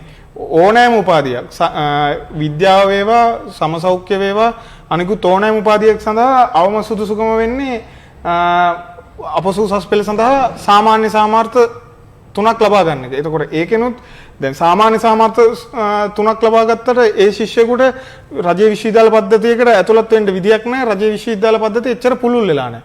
එතකොට කුසලතාවය මත එතකොට ලෝක යුනිසෙෆ් එකේ නැත්නම් එක්සත් ජාතීන්ගේ සංවිධානයේ කියලා තියෙනවා කුසලතාවය මත තමයි අධ්‍යාපනය ලබන එක තීරණය වෙන්න ඕන කියලා. ඒ කියන්නේ කුසලතාවය මත තමයි ඒ කෝස් වලට තෝරගන්නේ ශිෂ්‍යයන්ව. එතකොට වෛද්‍ය උපාධිය සඳහා ශිෂ්‍ය තෝරගන්නේ මුදල් මතවත් නැත්නම් ජාතිය මතවත් ඒ කිසිවක් මත නෙමෙයි තෝරගන්නේ කුසලතාවය මත තමයි ශිෂ්‍ය තෝරගන්නේ අපොසු උසස් පෙළ වැඩි ප්‍රතිඵල මත. එතකොට මේකේ කරන්නේ S3ක් නැහැ. S3ක් නැති අපොසු උසස් පෙළ ෆේල් ශිෂ්‍යයන්වත් සයිටම් එකට ඇතුළත් කරනවා. එතකොට මේක මේ රාජපක්ෂ ආණ්ඩුවේ තනුදනුව මත තමයි මේ ඔක්කොම ටික සිද්ධ වෙන්නේ. මොකද සයිටම් මුදලාලට කියලා තිබ්බා රාජපක්ෂ ආණ්ඩුවනොත් කියලා තිබ්බා ඔය වැඩේ කරගෙන යන්න අපි කොහොම හරි මේක මේ ස්ථාපිත කරලා දෙන්නම් කියලා. මේක හරහා තමයි සයිටම් එකේ සුදුසුකම් නැති ශිෂ්‍යයන්ව ඇතුළත් කරගෙන සයිටම් එක පවත්වාගෙන ගියේ. එතකොට අපේ දැන් නැවතත් මම පැහැදිලි කරන්න අපිට ඒ සුදුසුකම් සම්බන්ධයෙන් මේක හොරෝපාධි කඩයක් වීම සම්බන්ධයෙන් අපිට පැහැදිලි ප්‍රශ්නයක් තිබ්බා. අපිට ඒක පැහැදිලි ප්‍රශ්නයක්. හැබැයි අපේ මූලිකම සටන් පාඩේ මූලිකම ප්‍රශ්නේ නිදහස් අධ්‍යාපනය වෙනසන එක තමයි අපේ මූලික ප්‍රශ්නේ වෙලා තිබ්බේ. මොකද රාජ්‍ය විශ්වවිද්‍යාල පද්ධතියේ දැන් මේ වෙද්දී මේ වෙද්දී සෑහෙන ප්‍රශ්න ප්‍රමාණයක් ඇති කරමින් ඉන්නවා. මම ඒ ටික පැහැදිලි කරන්නම් ඉස්සරහට. එතකොට මම ඒක මම මේ දිදුල පොඩි මෙතන කොටසක් එකතු කරන්න නැත්නම් දැන් ශ්‍රී ලංකා වෛද්‍ය සභාව ගැන කතා කරපු නිසා මේ බලන් ඉන්න හුඟක් අය දන්නේ සයිටම් ආයතනයේ ජාවාරමක් වගේ ඒකට අහු වෙන්න එපා කියන වගේ ශ්‍රී ලංකා වෛද්‍ය සභාව පැහැදිලිවම ජනමාධ්‍ය හරහා ඒ මොහොතේ කිව්වා. දැන් හුඟ දෙනෙක් අහනවානේ මේක ලොකු ප්‍රශ්නයක්. හුඟ දෙනෙක් අහනවානේ දැන් මේ ශිෂ්‍යයෝ අනාථ වුණාට කමක් නැද්ද? ඒගොල්ලන්ට සාධාරණ කිෂ්ට වෙන්න ඕනේ නැද්ද කියලා සයිටම් ආයතනයේ ප්‍රතිතර්කය තමයි දැන් ETA ආයතනය ගත්තොත් ETA ආයතනය මහ බැංකුවෙන් පාලනය වෙනවා. මහ බැංකුව වග කියන්නම ඕනේ. ඒතකොට ETI මේ මුදල් තැන්පත් කරුවන්ට සාධාරණයක් ඉෂ්ට කරන්න රාජ්‍ය බැඳිලා ඉන්නවා. සයිටම් ශිෂ්‍යයෝ සහාය දෙමව්පියෝ මේ වැඩේ කරන්නේ එපා කියද්දි. කියන්නේ රාජ්‍ය නියාමනය වෙන ශ්‍රී ලංකා වෛද්‍ය සභාව කියන මේක කරන්න එපා. මේක හොර කඩයක් ජාවාරමක්. එහෙම කියද්දි තමයි ශිෂ්‍යයෝ බඳවගන්නේ. ඒ නිසා ඊතර වෙනම සාකච්ඡාවක් තියෙනවා. දැන් මට ඇහිලා තියෙන ඔබ පවා ඔබ දෙපළ පවා සමහර තැන්වලදී නෑ ඇත්ත තමයි සාධාරණයක් යුක්තියක් ඉෂ්ට වෙන්න ඕනි කියලා කියනවා. නමුත් ඊට වැඩි ප්‍රශ්නයක් එතන තියෙනවා.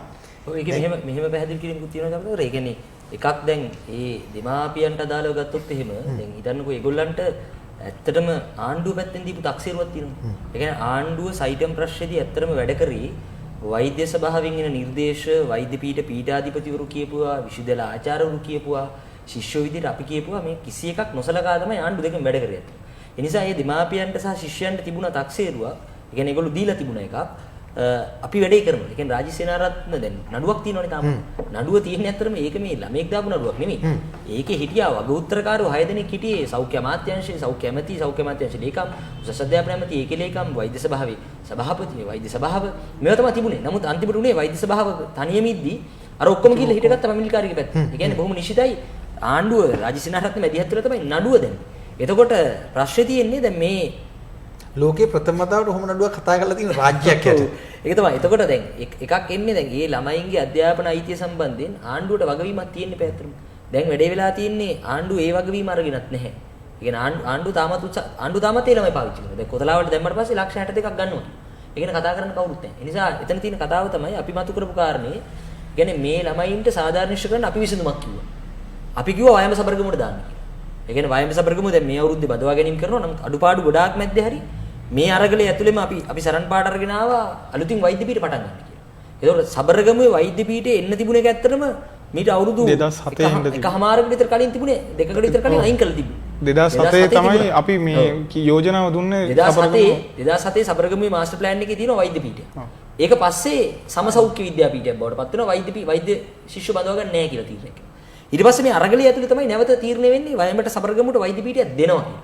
අපි කිව්වා මේ ළමයින්ට සාධාරණ ඉෂ්ට වෙන්න ඕන. අපි එතන ඉන්නවා. අදත් ඉන්නවා අපි එතන මේ ළමයින්ට සාධාරණ ඉෂ්ට වෙන්න ඕන. ඒ ඉෂ්ට කිරීම සඳහා වයඹ සබරගමුවට දාන්න. හැබැයි ආණ්ඩුව එක සලකන්නේවත් නැතුව ගියේ හේතුව තමයි ඇත්තටම ආණ්ඩුවට ඕන වුණා එකපාරක් ස්ට්‍රීට් එකට දාන්න හැදුවා. ස්ට්‍රීට් එකේ අධ්‍යාපනය විකුණනවා. ඒතර අපි ඒකට විරුද්ධ වුණාම ආණ්ඩුව ගෙනාව කොතලාවල යෝජනා. කොතලාවල යෝජනාව ගෙනාවේ දැන් පැහැදිලිනේ යෝජනාව ගෙනාපු හේතුව. අපි ඒක තමයි කිව්වේ කොතලාවල යෝජනාවට අපි කිසිම වෙලාවක එකඟ වුණේ නැහැ. දැන් කොතලාවල යෝජනාව ගෙනලා මොකද්ද කරලා තින්නේ? ආණ්ඩුව එයාලගේ ප්‍රොජෙක්ට් එක අරන් යන්න දැන් ලක්ෂ 62යි උපාධිය හෙට ලක්ෂ 7ක් දෙන්න කියලා දෙනවා ළමයින්ට. නොවැම්බර් 30 වෙනි ලක්ෂ 13ක් දෙන්න නැත්තම් ගන්නෑ. ඔන්න ඕක තමයි උත්තරේ. එහෙනම් ආණ්ඩුවේ ව්‍යාපෘතිය තමයි අරක. ආණ්ඩුවේ ඒගොල්ලන්ට තක්සේරුවක් දෙලා තිබුණේ දෙමාපියන්ට. මේක මෙහෙම තමයි වෙන්නේ. එතකොට ඊළඟ කාරණේ තමයි අර සුදුසුකම් සම්බන්ධ ප්‍රශ්නේ. ඒ කියන්නේ දැන් අපි ඉන්න තැන තමයි එතෙන්දී ඇත්තටම කවුරු හරි අපෙන් අහුවොත් එimhe දැන් හරි ඕගොල්ලෝ කියනවා S3ක් තියෙන අයට වෛද්‍ය අධ්‍යාපනය ලබන්න බෑ කියලා. අපි කියනවා අපි එහෙම තැනක නෑ. අපි ඉන්නේ ඒ කියන්නේ ඒ S3 තියෙන ළමයි ටික තෝරගත්ත පදනම මොකද්ද? තව S3 තියෙන ළමයි ගොඩාක් ඉන්නවනේ නේද වෛද්‍ය අධ්‍යාපනය. ලකුණු එකක් දෙකක් මතුවලා වෙනත් පීඨ වලට ගියා ඉන්නවා. ඒතකොට ඒගොල්ලන්ට දීලා තියෙන උත්තරේ මොකක්ද? සහ ලංකාවේ නෑ ඇත්තටම මේ ප්‍රධාන ප්‍රශ්නයක් ලංකාවේ අධ්‍යාපනයේ ලංකාවේ දැන් උසස් පෙළ විභාගයෙන් අසමත් වෙනවා. සාමාන්‍ය පෙළ විභාගයෙන්. සාමාන්‍ය පෙළ විභාගයෙන් කී දෙනෙක් අසමත් වෙලා උසස් පෙළ විභාගය කරන්න බැරි වෙනවා. ලක්ෂ 3ක් උසස් පෙළ විභාගය ලිව්වට පස්සේ ලංකාවේ ජාතික විශ්වවිද්‍යාල පද්ධතියට එන්නේ 25000කට අඩු ප්‍රමාණයක්. අදටත් 30000 ගණක් කියනවා අපි බොහොම වගකීමෙන් කියනවා 30000 ගණක් මේ අවුරුදු කීපය ඇතුළත විශ්වවිද්‍යාලයට ගත්තේ නැහැ. බොහොම නිශ්චිතව මේ කියනවා ගත්තේ නැහැ.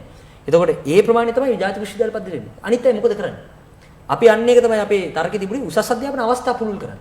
ආණ්ඩුව ඒක කරන්නේ නැහැ. දැන් මගදී තමන්ගේ අධ්‍යාපන කටයුතු කරගන්න සමහර විට 5 වසරට ගිහිල්ලා තියෙන කෙනෙක් ඉන්න පුළුවන්. එයාට ඕන වෙනවා අවුරුදු 35 දී 40 දී එයාට ඉගෙන ගන්න ඕනේ. අපි අහනවා වැරදිද? මිනිහෙක් ඉගෙනගෙන දැනුම එකතු කරන්නේ වැරදිද? ලංකාවේ නෑ කිසිම වෙලාවක 35 36 නෙවෙයි. උසස් පෙළ විභාගයෙන් හැලෙන අයට ලංකාවේ තිබුණු කෘෂි විද්‍යාල පද්ධතිය වැට්ටුවා. තාක්ෂණ විද්‍යාල පද්ධතිය වැට්ටුවා. ඊට පස්සේ ඒ තියෙන ඒ පද්ධතිය වට්ටල ඉවරලා දැන් කියනවා පෞද්ගලික විශ්වවිද්‍යාල දාන්න. මේ අවුරුද්දේ දැන් අර උසස් තාක්ෂණ ආයතන වල ශිෂ්‍යෝ මේ ඊපෙරද ඔබ කියන්නේ රාජ්‍ය විශ්වවිද්‍යාල අවස්ථා පළල් කරන එක ගැන. පැහැදිලිවම. ඒක අපි කියන්නේ මේ විශ්වවිද්‍යාල විතරක් නෙවෙයි. ඒ කියන්නේ දැන් මේ ශාස්ත්‍රීය අධ්‍යාපනය ලබන්නේ නැහැ විතරක් නෙවෙයි. වෘත්තීය අධ්‍යාපනය කියලා කොටසක් තියෙනවනේ. ඒකට මේ කෘෂි විද්‍යාලය තිබුණේ ගුරු විද්‍යාල වල මොකද වෙලා තින්නේ? ගුරුවරු හිගයි කියලා පෞද්ගලික අධ්‍යාපන ආයතන වලින් උපාධි ගත්ත අයට තව උපාධියක් කරලා ගුරුවරු විදිහට කෙලින්ම පත්වීම දෙන්න මේ අධ්‍යාපනය මෙති ලෑස්ති. අපි අහනවා අර ඒ ගුරුවරු වෙන්න සුදුසුකම් තියෙන පාරේ හිටපු උපාධ්‍යාරින්න දීලා තියෙන එක මොකක්ද?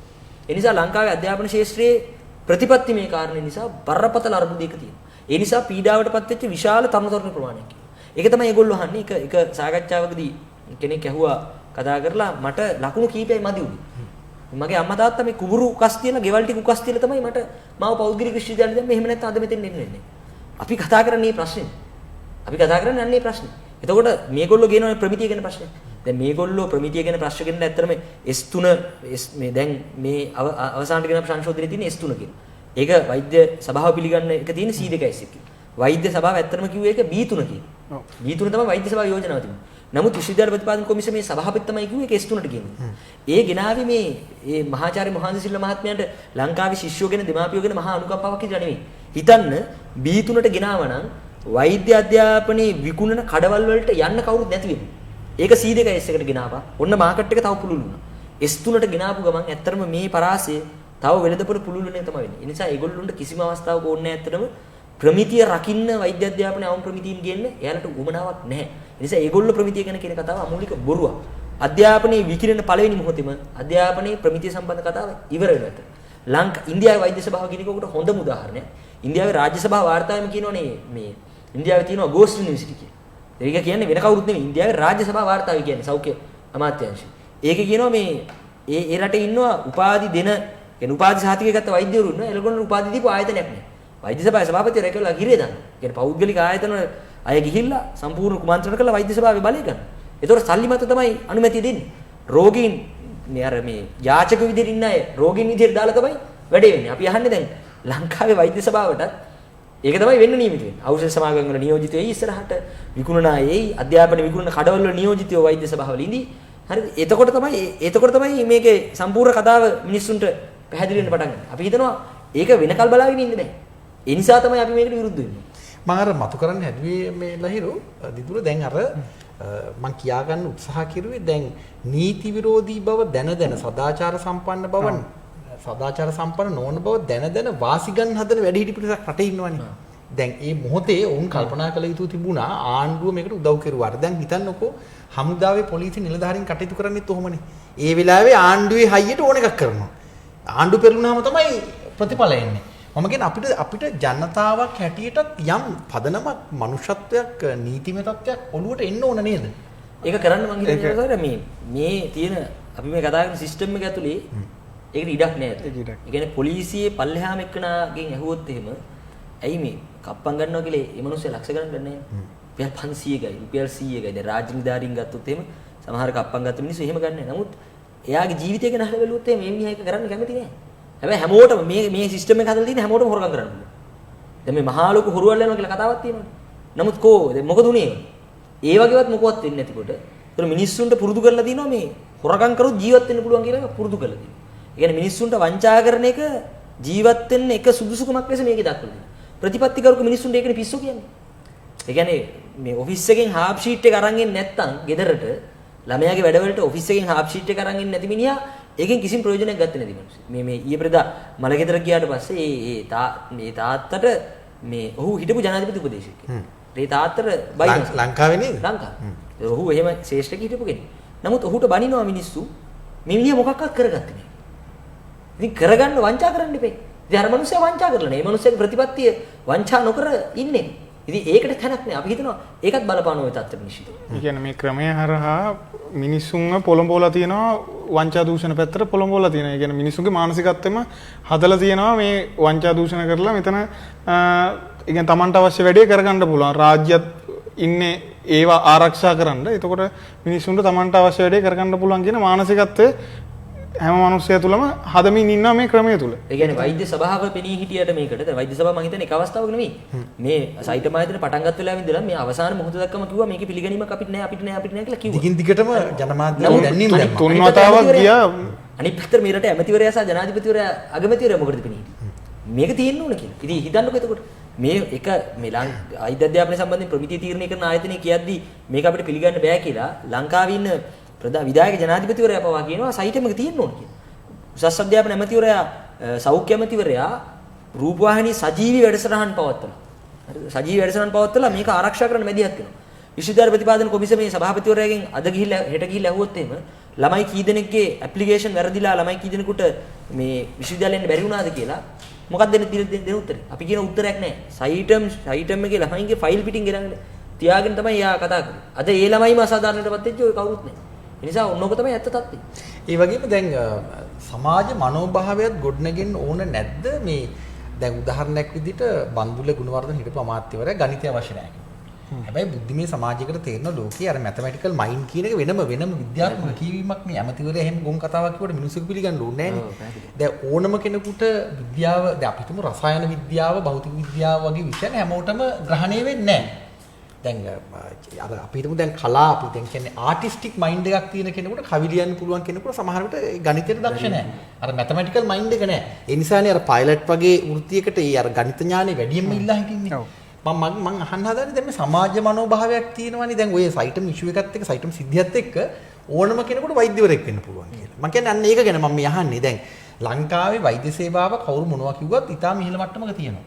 දැන් ඔබ දන්නවා මේ ජාතික ව්‍යසනවලදී යුද්ධය තිබිච්ච කාල පරිච්ඡේදයේ සුනාමි වගේ සිද්ධීන් මහා අනතුරක් වුණොත් දුවන්නේ ජාතික රෝහලට.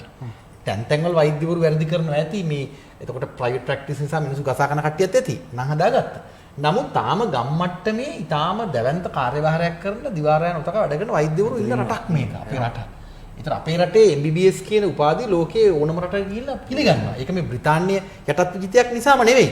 සිලබස් අරන් බැලුවත් පේනවා. ඒතකොට ඒකේ යම් ප්‍රමිතියක් තියෙනවා. මම නැවත අහන්නේ දිදුල මේ සමාජ මනෝභාවය. ඒ කියන්නේ ඕනම කෙනෙකුට ඕනම දෙයක් ඉගෙන ගන්න පුළුවන් කියලා හිතුවා. දැන් මට සින්දු කියන්න බැරි නම් මම සින්දු කියන්න පුළුවන් කියලා හිතුවොත් අවුලක් ඇති වෙනව නේද කියලා මම අහන්නේ. ඒ කියන්නේ හැම විෂය ධාරාවකටම මේක අදාළයි කියලා මම කියන්නේ. ඒක තමයි කලිනුත් සඳහන් කරේ දැන් එක්සත් ජාතීන්ගේ සංවිධානය කියලා තියෙනවානේ. ඒ කියන්නේ කුසලතාවයේ මත තමයි අධ්‍යාපනය ලබන එක තීරණය වෙන්නේ. එතකොට කුසලතාව පදනම මත තමයි ඒ දැන් උඩම කුසලතාවයේ තියෙන කෙනා තමයි මේ ශ්‍රේෂ්ඨට තෝරගන්නේ. ඊළඟට ඊට පල්ලෙහාන් තියෙන ශ්‍රේෂ්ඨට තෝරගන්නේ ඊළඟට කුසලතාවයේ තියෙන කෙනා. එතකොට කුසලතාවයේ පදනම මත තමයි අනිවාර්යයෙන්ම තෝරගන්න. දැන් වෛද්‍ය විද්‍යාව හදාරනවා කියද්දී වෛද්‍ය විද්‍යාව කියන්නේ ඇත්තටම ඒ කියන්නේ මේ ගොඩක් අය හිතාගෙන මේක මේ නිකන් ඉඳලා කරන්න පුළුවන් දෙයක් කියලා. වෛද්‍යවරයෙක් වෙන්න කලින් වෛද්‍ය ශිෂ්‍යෙක් වෙලා ඉද්දී කරන්න ඕන අසීමිත කැපකිරීම ප්‍රමාණයක් තියෙනවා.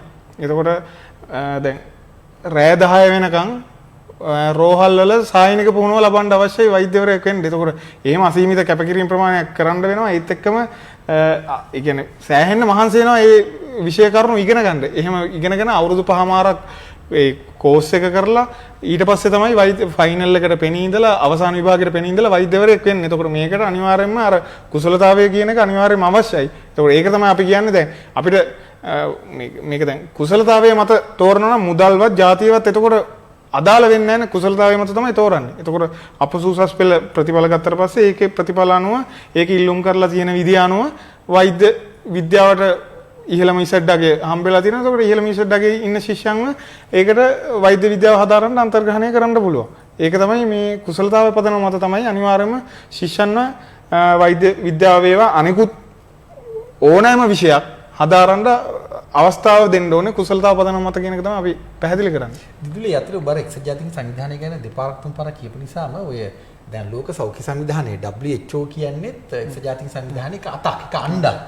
දැන් එක්සත් ජාතික සංවිධානයේ ඔහොම න්‍යායිකව පොත්පත්වල කිව්වාට රටවල් වලට බැහැලා අර WHO කරා ඒ ගේම් එක දෙනවා. ඔව් ගේම් එක ලංකාවේ සෞඛ්‍ය සේවාව අහෝසි කරන්න කියන මූලික ප්‍රතිපත්ති යෝජනා කරමින් මැදිහත්වීම් කරන්නේ ඔවුන්. ඒ වගේම හුඟක් අය දන්නේ නැහැ ඔවුන්ටම අනුබද්ධයි ජාත්‍යන්තර මූල්‍ය ආරම්භවල සහ ලෝක බැංකුව. ඒක ඔක්කොම එකම සංවිධාන ජාලයක්. ඒතර ඒකත් අපි කියනු නැත්තම් ඔව් අනිවාර්යයෙන් පැහැදිලි. හිතයි සමහරට එක්සත් ජාතික සංවිධානයෙන් මේක අහගත්තොත් හරි වගේ එකක්. නෑ ඒ කියන්නේ ඒගොල්ලෝ අර ඒ කියන්නේ ලෝකෙට පෙන්නනවනේ ප්‍රතිරූපයක්. ඒ කියන්නේ න්‍යායිකව පෙන්නනවනේ මේක තමයි අවශ්‍ය වෙන්නේ කියලා. දැන් ඒගොල්ලෝ කියලා තියෙන විදියට අනුවත් කුසලතාවය පදනම මත තමයි ඒ අධ්‍යාපනය ලබන සුදුසුකම් තීරණය වෙන්නේ. ඒක අර සමහරලාට දැන් ලංකාවේ මානව හිමිකම් කොමිෂන් සභාව පොලිස් කොමිසම කියලා දෙකක් තියෙනවනේ. ඒගොල්ලෝ කාගෙන් හරි අහුවොත් එහෙම මේ අධ්‍යාපනයේ අයිතියක්ද එහෙම කියලා ඔව් ඒගොල්ලෝ පිළිගන්නවා. නමුත් දැන් මේ අධ්‍යාපනයේ අයිති ඉල්ලලා ගහපු ඒවට මොකද කරේ කියලා අහුවොත් එහෙම ඒක මොකුත් නැහැ. අන්න ඒ වගේ තමයි ඒක සරල කතාවක්. සරල කතාවක්. ලහිර ඔබ හිතන විදිහට මේ දැන් රාජිත සේනාරත්න අමාත්‍යවරයා උපසභාපතිවරයෙක් හැටියට WHO එකේ කියන්නේ World Health Organization එකේ එක නිතින්පත් වෙන එක රූටින් වැඩක්. ඉතින් ලංකාවේ ලොකු ජාතික උත්සවයක් තියලා අපේ මුදල් විශාල ප්‍රමාණයක් අරගෙන ජනාධිපතිවරයා අඬලා ඒක තමයි එහෙම මේ අපිට පෙන්නවා. ඔබ මේ සිද්ධිය කොහොමද කියවගන්නේ? ඔව් බොහොම පැහැදිලිව දැන් මෙතන තියෙන එක තමයි දැන් ඔයිට කල්ලියුත් අර මේ මොනවද මේ බෙහෙත් වල මිල අඩු කරා කියලා ලංකාව පුරා පෝස්ට් එකක් ගිහුවා. හරිද? අපි නෑ දන්නේ දැන් මේ රටේ ජනතාව දන්නවා මේ බෙහෙත් අඩුවට හම්බුණාද නැද්ද කියලා. ඒ කියන්නේ දැන් රෝහලකට ගිහිල්ලා බලන්නකො. දැන් හදිසියේ රාත්‍රී කාලේ අමාරු වෙලා රෝහලකට ගියාට පස්සේ මේ බෙහෙත් තියනවාද කියලා. මට වෙච්ච සත්‍ය සිදුවීමක් කියන්න. මගේ නැන්ද කෙනෙක් එක්ක මම කොළඹ ජාතික රෝහලට ගියා. ඒතකොට මේ ජාතික රෝහලට ගියාට පස්සේ එයාගේ අතේ සත්කමක් කරන්න ගියේ. ඒතකොට මේ සත්කම කරන වෙලාවේදී අහලා තිබුණා බැන්ඩේජ් ගෙනාවද කියලා. ඊට පස්සේ අපේ වෛද්‍ය පීඨයක සහෝදරයෙක් ඉඳලා එතන හිටපු මේ හෙදි මහත්මියගෙන් ඇහුවා මෙහෙම බැන්ඩේජ් ගේන්න කියලා තියෙනවා මොකක්ද හේතුව කියලා. ඔව් අපිට සතියකට ඉෂුව කරන්නේ මෙච්චරයි ඒ ටික ඉවරලා හින්දා තමයි ගේන්නේ. ඉතින් ඔන්න ලෝක සෞඛ්‍ය සංවිධානයේ උපසභාපතින් රටේ සෞඛ්‍ය. ඔන්නක තමයි ඇත්ත තත්ත්වය. ඉතින් මේ කරන්නේ වෙන මොකක්ද නෙවෙයි. ඒ කියන්නේ ඖෂධ 48ක මිල අඩු කරා කියලා පෝස්ටර් එක ගහපු එකේ ඒ ඖෂධ 48ක මිල නැවත වැඩි වුණා. අපි අහන පෝස්ටර් එක ගහන මිනිස්සුන්ට දැනුවත් කරා. නෑ මේවා ඔක්කොම මේගොල්ලන්ගේ දේශපාලනේ තියාගෙන යන සංදර්ශන. ඒ කියන්නේ මෛත්‍රීපාල සිරිසේන ජනාධිපතිවරයා මේ ඔක්කොම පත්තරෙන් දැක්කට පස්සේ බොහොම එක එක දේවල් කියනවා දැන්. මොකද മന്ത്രിවරුන්ගේ වැටුප් වැඩි වෙන එකක් දැක්කේ පත්තරෙන් කිව්වා. අපි අහන්නේ දැන් රාජ්‍ය සේනාරත්නලා කරන මගඩිය පේන්නේ නැද්ද? දැක්කා කියලා කිව්වා මේ දෙන්නෙම නැහැ කියලා සැර කරා. ඔව් ඒ සැර දෙන්නේ වගේ එකක්. සැර කිරිල්ලක් කරා. දැන් මේ මෙච්චර මගඩි කරන රාජ්‍ය සේනාරත්නට ගිහිල්ලා මේ සුවපති අනෙම්ම නම් කියලා මේ ජනාධිපතිවරයා ඔයිට වඩා ලොකු දැන් ජනාධිපතිවරයා ඉන්න උත්සවයකම තමයි අපි අහනවා දැන් අර සයිඩම් එකේ රෝහල නිවිල්පනාන්දු රෝහල මේ රජයට ගත්ත කියලා අස්සම් කරේ ජනාධිපති ඉස්සරහ තියා. බරපතල ප්‍රශ්නයක්. බරපතල කියන්නේ රටේ ප්‍රධානිය තියාගෙන අස්සම් කරපු ගිවිසුම අමූලික බොරුවක් කියලා ඔප්පු වෙලා ඉවරයි. අපි අහන්නේ එතකොට මොකක්ද ඒ தත්ත්වය? ඒ නිසා මේ ඔක්කොම තියෙන අතර මේ මාධ්‍ය වලින් පෙන්වන සංදර්ශනේ මේවා. ඒ කියන්නේ මිනිස්සුන්ට වැඩිපුරම දැන් ජනාධිපතිවරුන් ඕක විශ්වාස කරන කොටසකුත් අපි හිතනවා ඉන්නවා. පැහැදිලිවම ඉන්නවා ඕක විශ්වාස කරන. දැන් රාජ්‍ය සේනාරත්නට මේක දුන්නාට පස්සේ මේ මිනිහා සූපති වෙන්නේ නැති ඇත්ත වෙන්නේ නැති කියලා හිතන ප්‍රමාණිකුත් ඉන්නවා. ඒ නිසා තමයි අපි හැම වෙලෙම කියන්නේ මේක මිනිස්සුන්ට ඇත්ත කියන මොකක් හරි බලවේගයක් ඕන කියලා. ඒ කියන්නේ මේ කවුරුත් මිනිස්සුන්ට ඇත්ත කියන්නේ නැහැ නේද? විජේදාස රාජපක්ෂ ඇමතිවරයා පහුගිය කාලේ විශ්වවිද්‍යාල සම්බන්ධයෙන් කිව්ව. ඒ කියන්නේ අපි බොහොම වගකීමෙන් කියනවා කියපු ඔක්කොම පට්ටපල් බොරු. ඒ සියල්ල පට්ටපල් බොරු. විශ්වවිද්‍යාල වල තියෙන ප්‍රශ්න සම්බන්ධයෙන් කියපු ඒවා ඔක්කොම බොරු කිව්වේ. ඒක ස්වාමීන් වහන්සේ කෙනෙක් විජේදාස රාජපක්ෂ ගැන අපූර්ව කතාවක් කිව්වා මේ. ඒක කිව්වේ හැබැයි මේ බුදුදහමට අදාළව ඔහුට කිව්වේ කපටි ආරක්ෂකයා කියලා. ඒ කියන්නේ කපටි ආරක්ෂක කියන එක ලොකු තේරුමක් තියෙනවා. දැන් නිදහස් අධ්‍යාපනයේත් පොඩි කපටි ආරක්ෂක භූමිකාවක් තමයි ඔව් කරන්නේ. දැන් මේ අතරේ මේ සමාජ මාධ්‍යවල වාර්තා වෙන විදිහට සයිටම් ආයතනයේ මේක නිශ්චිත නෑ. නමුත් වාර්තා වන විදිහට සයිටම් ආයතන රුපියල් කෝටි 600කට ශ්‍රී ලංකා ටෙලිකොම් ආයතනයට විකුණලා තියෙනවාද? අපි අහනවා මේ වැඩසටහන බලනවා නම් එහෙම විකුණලාද? ඔය දිනෙකින් අහලා ඒ කියන්නේ අර්ථයක් අපිට ඒ ආරංචිය තමයි තියෙනවා. ඊළඟට දැන් තව කතාවක් තියෙනවා සයිටම් වෛද්‍ය සිසුන් දැන් කොතලාවල ඉඩමදි ඒක ඇතුළේ තියාගෙන ඉඩමදි නිසා මේ ඒගොල්ලන්ව ආපහු සයිටම් එකට ගිහින් දාලා එමීට ඒක ආපහු බල ගන්නන්න පුළුවන් ද වගේ වැඩපිළිවෙලක් යනවා කියලා ඒ සමාජ මාධ්‍යවල දැන් තියෙනවා. ඊළඟට තව එකක් තමයි දැන් සයිටම් ආයතනයේ හිටපු ඉංජිනේරු සිසුන් පාදුක්කේ ටෙලිකොම් ආයතනය පාලනය කරන අර පෘථිවි චන්ද්‍රිකා මධ්‍යස්ථානයේ අසල තියෙන අභ්‍යාස ආයතනයකට හිමින් ගිහින් දැම්මද කියලා. ඒතර මේ පිටිපස්සේ ආපහු මේ කියන මේ කුමන්ත්‍රණය ක්‍රියාත්මක කරන එක ජාවර්මන්නේ. ඒ ගැනත් අදහසක් අපි ගන්න ඔබට කියන්නේ. දීප්ල දැන් ඔබෙන් මම මෙහෙම අහුවොත් දැන් ලංකාවේ මේ වෛද්‍ය වෘත්තිය සම්බන්ධයෙන් කතා කරනකොට වෛද්‍යවරයා ලංකාවේ වෛද්‍යවරයා මේ කතා කරන්නේ ලංකාවේ වෛද්‍යවරයාගේ භූමිකාව හොඳ මට්ටමක නැද්ද ඔබ හිතන විදිහට? වෙන සිදුවීම් තියෙන්න පුළුවන් එක එක හුදකලා සිදුවීම්. මං අහන්නේ ලංකාවේ ඉන්න පොදු වෛද්‍යවරයා ගැන රාජ්‍ය මට්ටමේ වෛද්‍යවරයා ගැන මම අහන්නේ. ඒ කියන්නේ දැන් ඇත්තටම දැන් ලංකාවේ ගත්තොත් දැන් ඉස්සෙල්ලා සෞඛ්‍ය ගැන කතා කරමු. සෞඛ්‍ය ගැන කතා කරද්දී සෞඛ්‍ය කියන්නේ මිනිසුන්ගේ මූලික අවශ්‍යතාවය. ඒතකොට මේ මූලික අවශ්‍යතාවයට අදාළව නිදහස් සෞඛ්‍ය කියන එක අනිවාර්යයෙන්ම ඕනෑම රටක ආරක්ෂා වෙන්න ඕනේ. ඒතකොට නිදහස් සෞඛ්‍ය ආරක්ෂා වෙන්න නම් සෞඛ්‍යයට අවශ්‍ය ප්‍රතිපාදන අනිවාර්යයෙන්ම වෙන්න ඕනේ. 100%කට වඩා වැඩිපුර සෞඛ්‍යයට අදාළව සාමාන්‍ය හොඳ නිදහස් සෞඛ්‍ය තියෙන රටක අනිවාර්යෙන් ප්‍රතිපාදන වෙන් වෙනවා. හැබැයි ලංකාවේ කීයද වෙන් වෙන්නේ? 100ට 1ක් 2ක් අතර ප්‍රමාණයක් තමයි මේ ජාතික ආදායමෙන් වෙන් වෙන්නේ. එතකොට මෙහෙම තියෙද්දී 60කට බොරු කිව්වා ඉඩම් වල ගොඩනැගිලි වල ඔප්පු ඒවා ගණන් හදලා 100ට වගේ පට්ට බොරු කියන රටක්. ඒක තමයි. ඒ කියන්නේ ජනතාව ගොනාට අන්දන එකක් තමයි මේ කරන්නේ. එතකොට දැන් සෞඛ්‍ය ශාස්ත්‍රයට මෙච්චර අඩු ප්‍රමාණයකින් ප්‍රතිපාදන වෙන්න වෙලා තියෙද්දී වෛද්‍යවරු විදිහටත් ඒ වගේම සෞඛ්‍ය ශාස්ත්‍රයේ ඉන්න අනිකුත් ඒ කියන්නේ හෙදියෝ ඊට පස්සේ අනිකුත් වෘත්තිකෝ සෞඛ්‍ය ශාස්ත්‍රය දාලා ඒ වෘත්තිකෝ ඒ සියලු දෙනාම එකතු වෙලා කරන සෑහෙන කැපකිරීම ප්‍රමාණයක් තියෙනවා. කියන්නේ සෞඛ්‍ය ශාස්ත්‍රයේ දැන් තව රෝහල් ප්‍රමාණය පුළුල් වෙන්න අවශ්‍යයි. ඒතකොට නිදහස් සෞඛ්‍ය ලබා දෙන්න දාලා ඖෂධ නොමිලේ ලබා දිය යුතුයි අනිවාර්යයෙන්ම. දැන් ලෙඩුන්ට මේ අවශ්‍ය බේත් ගන්න විදියක් නැත්නම් ඒ දැන් රුපියල් 18000ක් විතර යනවා නම් මාසෙ පටි රුපියල් 10000ක් හම්බෙන මිනිස්සයා එදා වේලා කාලා ඉන්නෙත් බොහොම අමාරු වෙන්නම් කොහොමද ඒ රුපියල් 18000 හොයාගන්නේ? දැන් මෙහෙම තියෙන තත්ත්වයක් උඩ අනිවාර්යයෙන් මේ තියෙන සෞඛ්‍ය දැන් තියෙන තත්ත්වය පවතින අනිවාර්යයෙන් මේ සෞඛ්‍ය ශාස්ත්‍රයේ ඉන්න වෘත්තීය වේදීන් කරන කැපකිරීම මත තමයි සෞඛ්‍ය මේ තත්ත්වයේ උඩවත් තියෙන්නේ. දැන් එහෙම තත්ත්වයක් නැතුව මේගොල්ලෝ තමන්ගේ වගකීම් පැහැර හැරලා ඉවරලා ලෙඩු ගැන හිතන්නේ නැතුව සම්පූර්ණ මුදල් පස්සෙම හඹා යන පිරිසක් නම් ඉන්නේ. මම මේ සම්පූර්ණයෙන් සුද්ධ කරනවා නෙමෙයි. සමහර වැරදි සිද්ධ වෙන තැන් තියෙනවා.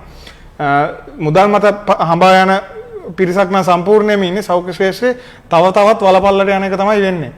ජනතාවට සිද්ධ වෙන්නේ අර ඒ කියන්නේ මරණයම තෝරගන්න තමයි සිද්ධ වෙන්නේ ජනතාවට. ඒකට සෞඛ්‍ය ශාස්ත්‍රයේ ඉන්න වෛද්‍යවරු දැන් ඇත්තටම කියන්න ඕනේ මේ සෞඛ්‍ය ශාස්ත්‍රයට අදාළව කිසිම පහසුකම් රෝහල් තුල මේ අවුරුදු ගානකට අලුතෙන් දියුණු වෙලා නැහැ. දැන් අර බලන්නකෝ දැන් මහර්ගම පිළිකා රෝහලට අවශ්‍ය මේ ස්කෑන් යන්ත්‍රය ලබා දීලා තාම මේකෙන් ප්‍රයෝජනයක් ගන්නෙ නැහැ හරියට. රාජිත සේනාරත්න අමාත්‍යවරයා අරන් දුන්නා වගේ තමයි ඒක කතා කරන්නේ. දැන් එතන අර තාත්තා කෙනෙක් මැදිහත් වෙලා තමයි මේ ස්කෑන් පෙට්ටි ස්කෑන් යන්ත්‍රය අරන් දුන්නේ. එතකොට තාම එහෙම ඒ කියන්නේ රජය මැදිහත් වෙලා කිසිම පහසුකමක් දිනු කරන්නේ නැහැ. එතකොට මේ අවම පහසුකම් යටතේ කරන්න පුළුවන් උපරිම ප්‍රතිකාර වෛද්‍යවරු විදියට කරනවා. කියන්නේ දැන් සමහර සර්ජරි තියෙනවා සමහර ඒ කියන්නේ ඔපරේෂන් තියෙනවා. එතකොට මීට වඩා හොඳ පහසුකම් තිබ්බොත් අර මරණ ප්‍රතිශතය අඩු කරගන්න පුළුවන්. හැබැයි පහසුකම් නැති ප්‍රශ්නේ තියෙන්නේ. ඒකෝර මේ අවම පහසුකම් යටතේ කරන්න පුළුවන් උපරිම ප්‍රතිකාර කරනවා. ඉතින් අපි වෛද්‍ය ශිෂ්‍ය විදිහට අපි තාම රෝහල් වල ඉගෙන ගන්න. ඒකෝර මේ රෝහල් වල ඉගෙන ගන්නදී අපි දකිනවා විශේෂඥ වෛද්‍යවරු වැඩ කරන විදිය. ඒකෝර ඒගොල්ලෝ ඒ ඔපරේෂන් ඒවා අනිකුත් ට්‍රීට්මන්ට්ස් ඒ හැම එකක්ම කරන විදිය ගැන අපි පැහැදිලිවම දන්නවා. ඒකෝර වෛද්‍යවරු සහ අනිකුත් සෞඛ්‍ය ශාස්ත්‍රවල වෘත්තීය වේදින් කරන කැපකිරීම මත තමයි මෙතන මේ විදිහටවත් සෞඛ්‍ය ශාස්ත්‍රය ආරක්ෂා වෙලා තියෙන්නේ. දැන් යතර මතක් කරන්න ඕනේ තව කාරණයක් මේ ලහිරු දැන් මේ වෙනකොට මේකත් නිශ්චිත නෑ. රජයෙන් රුපියල් කෝටි 35ක කියන්නේ මිලියන 350ක් මාසිකව සයිටම් ගිණුමට බැර කරනවා කියලා මේ සෝෂල් මීඩියා වල යනවා. ඉතින් මේවා ඇත්තම නොවුනත් ඇත්ත විය හැකි. ඒ කියන්නේ නැත්තම් මෙච්චර දත් එක මේක එළියට එන්නේ නැහැ. අපි දන්නවා දැන් මේ රජයට පවරගත්ත කියලා බොරුවක් කිරුවා ජනාධිපතිවරයා ඉදිරියේ. ඒතර මේ වගේ මුදලක් රුපියල් කෝටි 35ක් එහෙම වෙන්න පුළුවන්. කෘෂිකර්ම අමාත්‍යාංශයට ජයසිංහ පවුලේ සබිතා පෙරේරාගේ පවුලේ ගොඩනැගිල්ල ගත්තේ කෝටි 2කුත් මිලියන 2ක් මගේ මතකය. ඒතර ඒක වෙන්න පුළුවන් දෙයක්.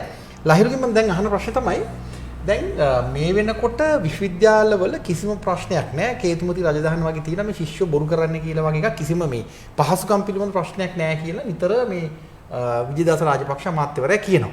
ඔබ ඊටාම මේ පැහැදිලිව මේ විශ්වවිද්‍යාල පද්ධතියේ සැරිසරන කෙනෙක් හැටියට තියෙන ප්‍රශ්න කොහොමද ඔබ මේ නිකන් සරලව කියන්නේ? ප්‍රධාන ප්‍රශ්න. ඔව් ප්‍රධාන ප්‍රශ්න කියන්නේ දෙක එකක් මම එන්නම්කෝ අලුතින්ම පටන් ගත්ත තාක්ෂණ පීඨ තියෙනවා. තාක්ෂණ පීඨ 9ක් ලංකාවේ පටන් ගත්තා ජාතික විශ්වවිද්‍යාල පද්ධතියට අනුබද්ධ කරලා දැන් කණ්ඩායම් දෙකක් බඳවගෙන තියෙනවා. අපි බොහොම වගකීමෙන් කියනවා සිලබස් එකක් නෑ අදට. ආචාර්යවරු මහාචාර්යවරු හරියට නෑ. කොහෙවත් පීඨ ගොඩනැගිලි නෑ. නේවාසිකාගාර සම්බන්ධ ප්‍රශ්න තියෙනවා. ඒ කියන්නේ දැන් ජයවර්ධනපුර විශ්වවිද්‍යාලයේ තාක්ෂණ පීඨේ අවුරුදු 1කමාරක් ඉගෙන ගත්ත දෙවෙනි වසර කණ්ඩායමේ ශිෂ්‍යයන්ට කියනවා පීඨාධිපතිවරයා මේ පාඨමාලාව අපිට වැරදිලා දාපු එක. මේ අවුරුදු 1කමාරක පස්සේ කියන්නේ මේ පාඨමාලාව වැරදිලා දාපු එකක් ඔයාලට මෙන්න මේ පාඨමාලා දෙක තෝරගන්න පුළුවන් ඕන නම් ඒක කරන්න. එහෙම නැත්තම් මේක කරන්න පුළුවන්. හැබැයි අපි ඔයාලට වග කියන්නේ උපාධිය හම්බෙන්නේ නැති. ඉතින් ඔන්න ලංකාවේ ප්‍රශ්න නැහැ කියපු ජාතික විශ්වවිද්‍යාල පද්ධතියේ ඒ සමහරව අපිට කියනවනේ මේවා අහෝසි කරන්න කියලා විතරයි කෑ ගහන්නේ. එහෙම කියනවා. නමුත් අපි පහුගිය කාලේ ඉල්ලුවා ඔන්න ඔයාලට උත්තර. නමුත් ඒවට නැහැ. ඉතින් පීඨයක් පටන් ගද්දී සිලබස් එකක් නැතුව විෂය නිර්දේශයක් නැතුව පටන් ගත්තා. මේ අද ඉගෙන ගන්න සබ්ජෙක්ට් එක ඔය විශේෂයෙන් ඔය තාක්ෂණ පීඨවල අද ඉගෙන ගන්න සබ්ජෙක්ට් එක හෙට කියනෝ නෑ කියලා. ඔවුන්ට තිබුණේ අවුරුදු 4ක පාඨමාලාවක් කියලා ඔවුන් මේ විශ්වවිද්‍යාල වලට අයදුම් කරද්දි. ලහිරුට හිතෙන්නද මේවා හිතාමතාම කුමන්ත්‍රණකාරීව අවුල් කරන්නම කරනවා කියලා හිතෙන්නේ නැහැ. ඒක තමයි කරන්නේ. මොකද දැන් එක පැත්තකින් ඔන්න ඕක හොඳටම ගැලපෙන්නේ විශ්වවිද්‍යාලවල තාක්ෂණ පීඨ හැදුවා. ඒවට ඇත්තටම මුදල් ප්‍රතිපාදන ආවෙත් අපි දන්න තරමින් ආසියානු සංවර්ධන බැංකුවෙන්. ඒතොර එයාලගේ ව්‍යාපෘතියකුත් ඒකස්සේ යනවා. ඒ එක්කම එක්සත් සංවිධානයේ තව අණ්ඩක් ආසියානු සංවර්ධන. ඒක ඊට පස්සේ දැන් හෝමාගම හැදෙනවා තාක්ෂණික නගරයක්. කලාප 4ක් හැදෙනවා. ඒක එකක් තියෙනවා මේ අධ්‍යාපන ආයතන සම්බන්ධයෙන් කලාපයක්. ඒ කලාපෙට ගේන්න ඒ කලාපෙට එන්නෙම මේ තාක්ෂණික විෂයන් තියෙන ඒවා ඊට පස්සේ මොන හරි ඉංජිනේරු මේ කාර්යයන් කරන ඒ සියලු ඒ දේවල් ඒ තාක්ෂණික කලාපෙට ගේනවා. ඒතර ඔන්න එතන අධ්‍යාපන ආයතන ගේනවා කියලා කරන්නේ ඇත්තටම විකුණන්න අදාළ දේවල් තමයි ඒ කරන්නේ. එතකොට මේ පැත්තේ මේ තාක්ෂණික පීඨ ටික මේවා ටික ශක්තිමත්ව තියෙන එකත් ප්‍රශ්නයක්. ඒතොර ඒ පැත්තෙන් ඒක අඩපණනවා. ඊට පස්සේ රුහුණු විශ්වවිද්‍යාලයේ මේ දැන් මේ ආචාර්යවරුන්ට ඇත්තටම මේ ප්‍රතිපාදන වෙන වෙන තියෙන ප්‍රශ්න. රුහුණු විශ්වවිද්‍යාලයේ සමාජ විද්‍යා මානව ශාස්ත්‍ර පීඨයේ ප්‍රතිඵල නිකුත් කරලා තිබුණේ නැහැ මාස 8ක් යනකම්. ඒකට සමහර විට දෙන්න පුළුවන්. ඇයි ආචාර්යවරුන්ට බැන බැන ඉන්න පුළුවන්. නමුත් ඇත්ත ප්‍රශ්නේ තිබුණේ ආචාර්යවරුන්ට විභාග කාල සීමාවේදී අදාළ ගෙවීම් කරලා නැහැ. ඒ ආචාර්යවරුන්ට මේ ප්‍රතිඵල දෙන්න විදිහක් නැහැ. දැන් වෙලා තියෙන්නේ මේ ප්‍රතිඵල දීම් ප්‍රමාද වීම නිසාම ශිෂ්‍ය ප්‍රමාණයකට උපාධි ප්‍රදානෝත්සවයට සම්බන්ධ වෙන්න බෑ. ඒ කියන්නේ අවුරුද්දක් එයාලගේ උපාධි සහතික ගන්න පරක් වෙලා. ඛේදවාචකයක්. බරපතල ඛේදවාචකයක්. ඉතින් ඊළඟට ගියාට පස්සේ විශේෂයෙන් ඔය අනිකුත් පීඨවල විශේෂයෙන් මම හිතන්නේ දැන් නැගෙනහිර රජරට වෛද්‍ය පීඨ ගත්තත් ආචාර්ය මහාචාර්යවරු නැහැ. ඒ කියන්නේ එන්න තත්ත්වයක් නැහැ. නැගෙනහිර අග්නිදික ගියාට පස්සේ වතුර ටික බොන්න බෑනේ. යාපනයේ ගියාට පස්සේ වතුර ටික බොන්න බෑ. ඉතින් මිනිහෙක් ගිහිල්ලා කොහොමද මේ තමන්ගේ ජීවිතය ගොඩනගන්නේ? දැන් මේවා මේකට මිනිස්සු කියයිද දන්නේ නැහැ. ඒක නිසා විකුණමු කියලා. මේ දැන් ඒක තමයි වෙන්නේ. දැන් අපි මේකට ප්‍රශ්න කිව්වහම මෙහෙම එකක් කියයි මිනිස්සු. ඒ ගැන පරිස්සමට අහගෙන ඉන්න. ඒකට මම තව පැහැදිලි කිරීමක් තව එකතු කරන්න. දැන් ලංගමට මොකද්ද කරේ? ඒ කියන්නේ ආණ්ඩුව විදිහට කලින් හිටපු ආණ්ඩුව මොකද්ද ලංගමට කරේ? ලංගමට කරේ දැන් ජනතා සේවයක් විදිහට ප්‍රවාහන සේවය පවත්වාගෙන ගිය ආණ්ඩුව විදිහට. ඊට පස්සේ පවත්වාගෙන යද්දී ඒගොල්ලන්ට අවශ්‍ය වුණා මේක පෞද්ගලීකරණය කරන්න අවශ්‍ය වුණා. පෞද්ගලීකරණය කරන්න අවශ්‍ය නම් ජනතාව අතර ප්‍රතිරූපයක් හදන්න ඕනේ. ලංගම වැඩක් නැහැ මේ ඒ කියන්නේ පොදු ප්‍රවාහන සේවය කාර්යක්ෂම නැහැ අකාර්යක්ෂමයි කියලා. ඒක කරන්න අදාළව එතකොට ලංගමට ආපහු අලුතෙන් බස් ගෙන්නුවේ නැහැ. එතකොට ඒව සර්විස් කරන වැඩ ඒව මුකුත් සිද්ධ කරේ නැහැ. ලංගම බස් කැඩෙන්න පටන් ගත්තා. ඊට පස්සේ ලංගම බස් ප්‍රමාණය අඩු වුණා. ඒත් එක්කම ජනතාව කියන්න ගත්තා අපිට මේ බස් වල යන්න බෑ මේ වගේ කිසි පහසුකමක් නැහැ පෞද්ගලික බස් ලබා දෙන්න කියලා. දැන් මොකද වෙලා තියෙන්නේ? දැන් පෞද්ගලික බසුත් වැඩක් නැහැ ලංකාවේ බසුත් වැඩක් නැහැ. මේ කතාව කිව්වම කියන්න ඕනේ වේරහැර ලංකාවේ ආසියාවේ ඉතාම දැවැන්ත මේ බස් වලට අදාළ කර්මාන්ත ශාලාවක් තිබුණා වේරහැර. ඒක විනාශ කළා දැම්මා. දැන් මේකට JR ගෙන් පස්සේ සියලුම අය සම්බන්ධයි. චන්ද්‍රිකාගේ ආණ්ඩුව හොඳටම සම්බන්ධයි. මහින්දගේ ආණ්ඩුවේදී කරන්න තියෙන ඔක්කොම කරලා ඉවරයි. කරන්න තිබුණේ නැහැ අතට විකුණලා ඉවරයි. ඒතකොට මේ පොඩ්ඩයි තිබ්බේ ඒ කාලේ වෙනකොට චන්ද්‍රිකාගේ ගවර්න්මන්ට් එක තමයි ගොඩක් උනේ දැන් ඔබ කියන කතාව හරියට හරි. දැන් ඔය බස් සේවාව ඉවර දැන් පටන් ගන්නකොට බස් සේවාව ඉවර කරලා දාලා පුද්ගලික අංශයට දුන්නේ. දැන් ඊටු ටිකක් දෙන්න යන්නේ. දුම්රියත් විකුණමු කියලා දැන් කියන්නේ. ඒතර ඔබේ කතාව හරියටම හරි. ඒකට දැන් වෛද්‍ය පීඨවල කතන්දරේ මම මේ ගන්නෙ. දැන් ඒක හරහා ප්‍රවේශ ගන්නේ වෛද්‍ය පීඨවල කතන්දරේට. දැන් රජ රට සහ නැගෙනහිර වෛද්‍ය පීඨ හැදිලා අවුරුදු 10ක් ගෙවිලා ඉවරයි. රජරට වෛද්‍ය පීඨයේ පළවෙනි ශිෂ්‍ය කණ්ඩායමට දෙවෙනි ශිෂ්‍ය කණ්ඩායමට සිද්ධ වුණා තමන්ගේ අධ්‍යාපනය අවුරුද්දකින් පස්සට දාලා අරගල කරන්න මහාචාර්ය එකක දිනා ගන්න.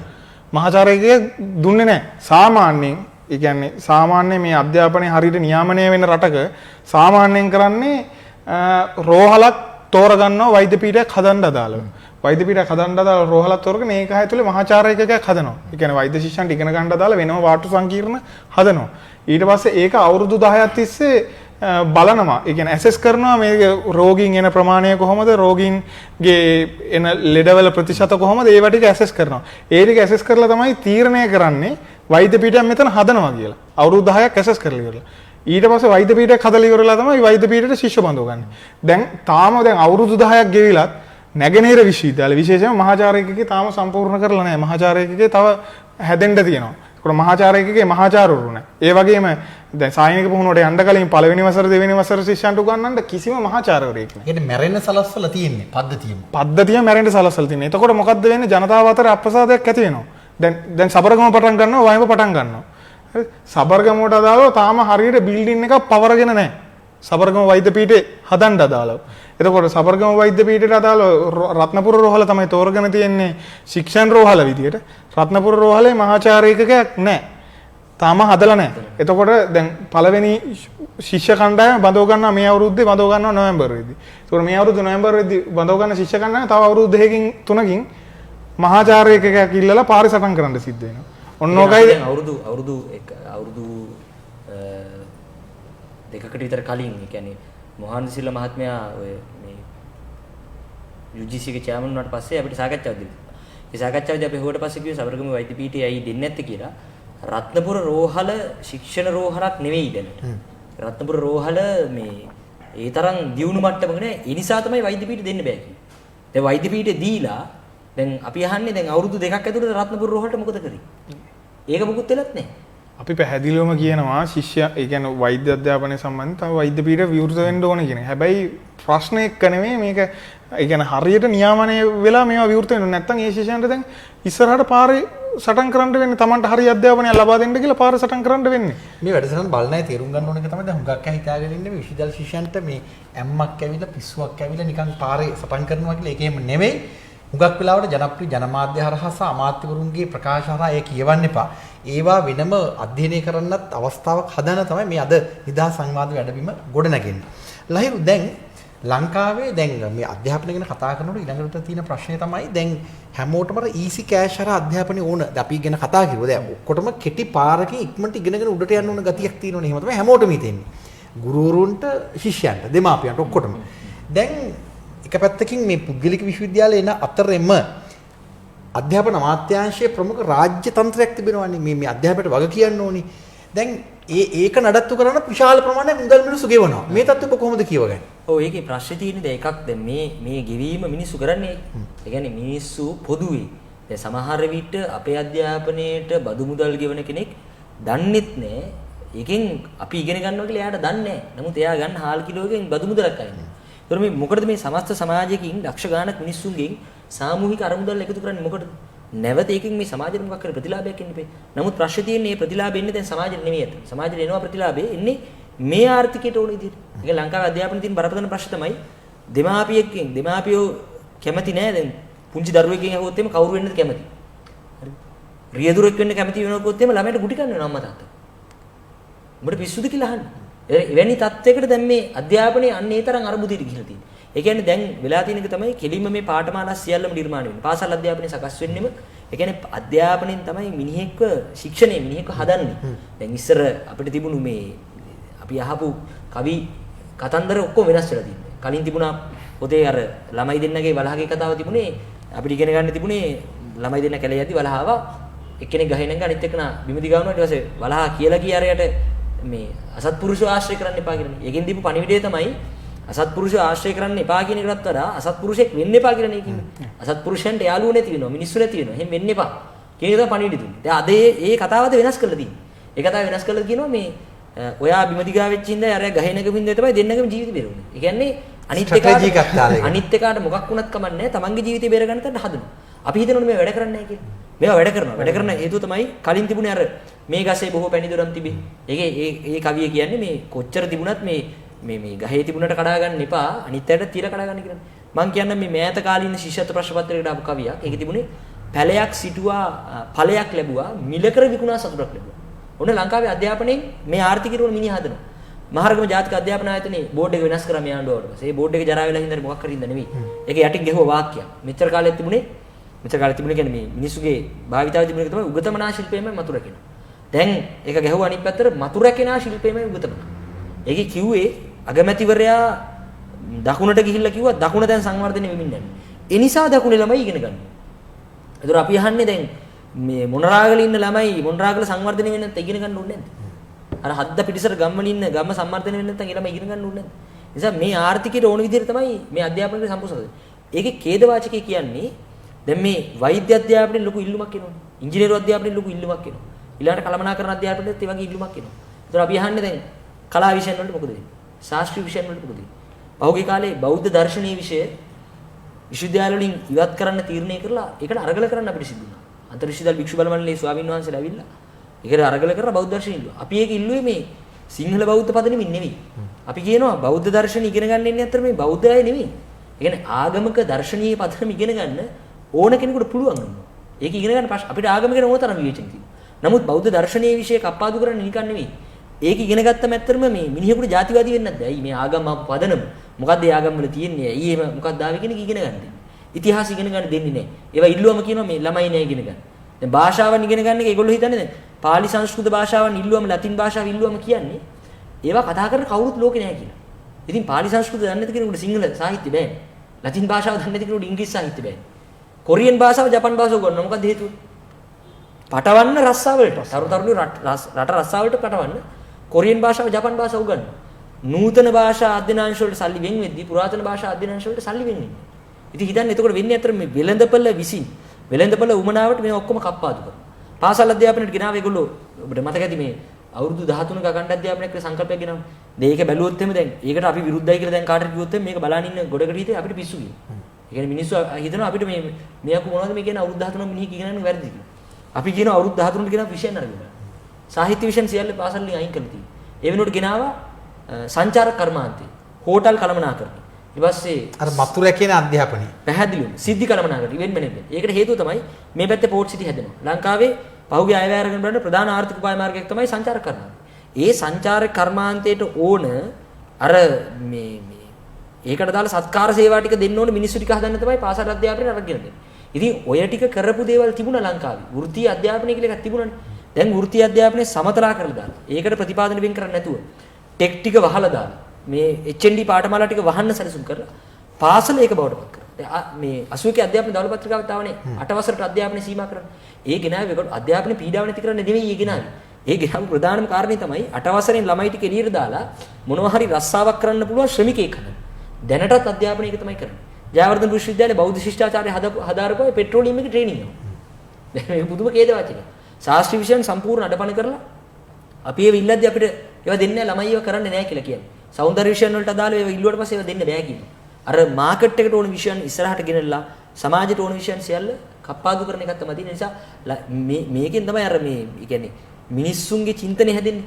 ඒ කියන්නේ මිනිස්සු හිතන්නේ දැන් මිනිස්සුන්ට අධ්‍යාපනය ඇත්ත අරමුණ කියන්නේ නැහැ කොහෙවත්. එතකොට මිනිස්සු හිතන්නේ මේ විදිහට තමයි. මිනිස්සුගේ බලාපොරොත්තු තින්නේ චිත්‍ර අඳින මිනිහෙකුට දැන් ළමයා ගේ පුරා චිත්‍ර අඳලා තියෙන සමාජය. අම්මලා තාත්තලා කවදාවත් ඒ ළමයා චිත්‍ර ශිල්පියෙක් වෙනවට කැමති නෑ. ඒ එන්නෙම වෛද්‍යවරයෙක් කරන්නේ, ඉංජිනේරුවෙක් කරන්නේ. ඒ පීඩාව විසින් තමයි අතරම. ඒ කියන්නේ කවදාවත් දැන් සෞඛ්‍ය වෛද්‍යවරයෙකුගේ කාර්යභාරය දන්නේ නැතුව වෛද්‍යවරයෙක්ගෙන් අපිට කවදාවත් මේ නිරෝගී සමාජය බලාපොරොත්තු වෙන්න බෑ. දැන් පෝර්ට් සිටි හදන ඉංජිනේරුවා ගන්නකො. පෝර්ට් සිටි හදන ඉංජිනේරු මහතුරු දන්නේ නැද්ද මේ මීගම වෙරළදීරියේ පෝර්ට් සිටි හදුවට පස්සේ කාදෙන වෙනවා කියලා? ගෝල් ෆේස් එකක් නැති වෙනවා කියලා තේරෙන්නේ නැද්ද යාලට? උමාවේ හදපු ඉංජිනේරු මහතුරු ඒවා දන්නේ නැද්ද? ඖෂධ සමාගම් වලට කඩේ යන මේ සෞඛ්‍ය අමාත්‍යාංශයේ ලොක්කම ඒවා දන්නේ නැද්ද? දන්නවා. නමුත් අර ඇත්ත මනුස්සකම මොකක් හරි සමාජයට Tamanගේ වෙන්න ඕන එක ඒ කිසි දෙයක් දන්නේ නැති එක්කෙනෙක් තමයි මේ අධ්‍යාපනයෙන් බිහි වෙන්නේ. ඒ නිසා අපිට බලාපොරොත්තු වෙන්න බෑ ඇත්තටම මේ සෞඛ්‍ය කියන්නේ ප්‍රයිවට් ප්‍රැක්ටිස් කරනවා කියලා වෛද්‍යවරුන්ට පළු යන්න බයින්න පුළුවන්. දැන් ටියුෂන් ගන්නකො. මේ එන ටිකට අපි මේ එන පාරෙත් දැක්කා අපි එන පාරේ හිටියනේ මිනිස්සුත් කට්ටියක් වට වෙලා උඩ බලාගෙන ඉන්නවා. මම හිත බැලුවා මොකක් හරි ප්‍රශ්නයක් කියලා දරින්න. ඊට පස්සේ බලද්දි බිල්ඩින් 3ක් විතර උස බිල්ඩින් එක මේ ක්ලාස් රෑ 8ට අපි එද්දි. ඒක හිතන්න අම්මලා තාත්තලා රෑ 8ට තමන්ගේ දරුවා අර ටියුෂන් එකෙන් බහැලා එනවා බලාගෙන ඉන්නවා. ඒතර ඒ අම්මට තාත්තට කවදාවත් ඒ අම්මා තාත්තටවත් සලකන දරුවෙක් නම් බලාපොරොත්තු වෙන්න බෑ. මොකද ඒ ඔළුවේ වැඩ කරන්නේ තමන්ගේ මේවා එක විතරයි. ඔන්න ලංකාවේ අධ්‍යාපන ශාස්ත්‍රයේ පුළුල්ම තැනට ගියොත් එහෙම. විකුණන එකේ වෙලා තියෙන බරපතලම අරුබුදේ උග. මිනිස්සුන්ගේ ඔළුව පවා එකෙන් වෙනස් කරන තත්ත්වයක් නිර්මාණය කරනවා. අපි කියන්නේ ඔන්න ඕක තමයි වෙනස් කරන්නේ. අපි ඒක කිව්වට පස්සේ දැන් සමහර විට දෙන්න පුළුවන් දැන් අකිල විරාජ් කාර්යවසම් මහත්මයා අවස්ථා කීපයකදී මේ රටේ අධ්‍යාපනය වෙනුවෙන් සෑහෙන දෙයක් කරා වගේ කතා කරන්නේ. කියන්නේ නිලෑඳුම් වවුචර් එක ගෙනාවේ ඒකත් දෙමාපියන්ට අමාරුයි කියන්නේ. නමුත් අද අකිල විරාජ් කාර්යවසම් මහත්මයාම UNP එකේ ඉන්න පීඩිත මිනිහගෙන් අහද්දී ඒ මිනිස්සයා කිව්වේ එයා ඇහුවේ ඔයාලට ඕන නිලෑඳුමද වවුචර් එකද කියලා. මිනිස්සු මොකක්ද දීපු උත්තරේ? නිලෑඳුම. දැන් අද අර එක වෙලාවකදී මේ පාට ඇඳුම් ගේන්න ඕන කියලා කතාවක් කරන ළමයි සෙල්ලම් කරන්නේ නැහැ කියලා. ළමයි සෙල්ලම් කරනවා ළමයිට එහෙම ප්‍රශ්නයක් නැහැ. ළමයි සෙල්ලම් කරන්න ළමයිට වෙලාව දෙන්නේ කියලා. අකිල අපි හිතුවොත් එහෙම දැන් අපිට එක මාධ්‍ය වේදිනියක් එක මට හොඳට මතකයි අපි මාධ්‍ය සාකච්ඡාවකදී මේක ගේන්නේ වෙන මොකටවත් නෙමෙයි මේ නිලෑඳුම නොදී ඉන්න කියලා කිව්වට පස්සේ මේ මාධ්‍ය වේදිනිය අපෙන් නැගිටලා ඇහුවා මේ ඔයාලා දන්නේ ඔයාලා මේ ඉස්කෝලේ ගිහිල්ලා සුදු ඇඳුමේ මඩ ගාගෙන ආවට පස්සේ අම්මලා ඕක හොදන්න කොච්චර මහන්සිද? දැන් ප්‍රශ්නේ තියෙන්නේ අකිල විරාජ් කාර්යවසම් මහත්තයා අපේ අම්මා ගැන හිතලා දෙක් කියන්නේ. නෑ පාට ඇඳුම දුන්න ගමන් සෙන්සිටිව් වෙලා හිටපු ගමන් පාට ඇඳුම දුන්න ගමන් සුදු නිල ඇඳුම දෙන වගකීමේ සම්පූර්ණ ආණ්ඩුව අයින් වෙනවා. සායත් එකම මේ එනවා ලහිරු එතන අර මේ පාසල් ඊළඟට අත තියන්නේ පාසල් පද්ධතියට. පාසල් පද්ධතිය විකුණන්න ප්ලෑන් කරන්නේ අර ඉන්දියාවේ චිත්‍රපටවල තියෙන්නේ. කොලිවුඩ් චිත්‍රපටවල තියෙන්නේ. කියන්නේ පාට ඇඳගෙන ගිහලා පන්ති පිස්සු කෙලින ඉස්කෝල හදන්න. ඊළඟට එතනටම එනවා ඒක. පැහැදිලි. ඒක තමයි කියන්නේ ඒ කියන්නේ ප්‍රතිපත්ති මේ මෙතන දැන් අපි අර ටියුෂන් ගුරුවරුන්ට අපිට බයින්න පුළුවන්. ටියුෂන් කරනවා කියලා ඕන කෙනෙකුට බයින්න පුළුවන්. අපි කියන ප්‍රශ්නයක්. අපෙන් ඇහුවොත් එම් කවුරු හරි ප්‍රයිවට් ප්‍රැක්ටිස් කරන එකට ඕගොල්ලෝ එකඟද? නෑ අපි කිසි ලෙසකින්වත් එකඟ නෑ. ටියුෂන් ඒ කියන්නේ ටියුෂන් එක සමහරව අපිට සයිටම් එකට ෆයිට් කර දෙවුවා මේ ඔයිට වඩා ප්‍රශ්නයක් තියෙනවා ටියුෂන් කඩ. අපි කියනවා අපි අදත් විරුද්ධයි. අපි ඒක බොහොම පැහැදිලිව කියනවා. නමුත් ප්‍රශ්නේ තියෙන්නේ ඒක ආණ්ඩුව ඒක පෝෂණය කරන්න මැදිහත් වෙනවා. ආණ්ඩුවට ඒ ප්‍රතිපත්ති මිලස් කියන්න බැරි. සෞඛ්‍ය විකුණන්න බෑ කාට. මුදලට බෙහෙත් ටික දෙන්න බෑ කියලා ආණ්ඩුවනේ කියන්නේ.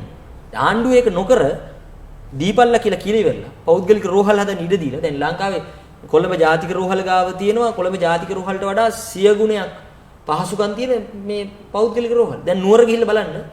නුවර මේ වෙද්දි හැදෙනවා දෙවන්ත රෝහල් මේ පෞද්ගලික රෝහල. එතකොට නුවර රෝහලට මොකද වෙන්නේ? පෙරදින රෝහලට මොකද වෙන්නේ? පෙරදින රෝහලේ අවුරුදු ගන්න. මම හිතන්නේ දැන් වෛද්‍ය පීඨයේ ශිෂ්‍යයන්ට සායනික පුහුණුව ගන්නවත් පෙරදින රෝහලේ ප්‍රමාණවත් පහසුකම් නැහැ. අවුරුදු ගානක් තිස්සේ ඒක සංවර්ධනය වෙලා නැහැ. ඒතර මොකක්ද මේ ප්‍රශ්නේ තියෙන්නේ? නිසා නිශ්චිතයි මෙතන සම්බන්ධයක් තියෙනවා. ඒ කියන්නේ මිනිස්සු හිතනවා මේක එක එකනායි ප්‍රශ්න. දැන් මේ කවුද මේ කොලින් ගුණරත් මහත්මයා ඉවත් වෙන එක රාජසේනාරත්න ඒකට කරන මැදිහත් මේ සියල්ලම අවසානයේට තියෙන්නේ ආණ්ඩුවේ ප්‍රතිපත්ති ක්‍රියාත්මක කරන වැඩක්. ඒ කියන්නේ වෛද්‍ය සභාව අකර්මණ්‍ය කරන ආණ්ඩුවට පහුගිය කාලෙත් ඉසෝනකම තිබුණා.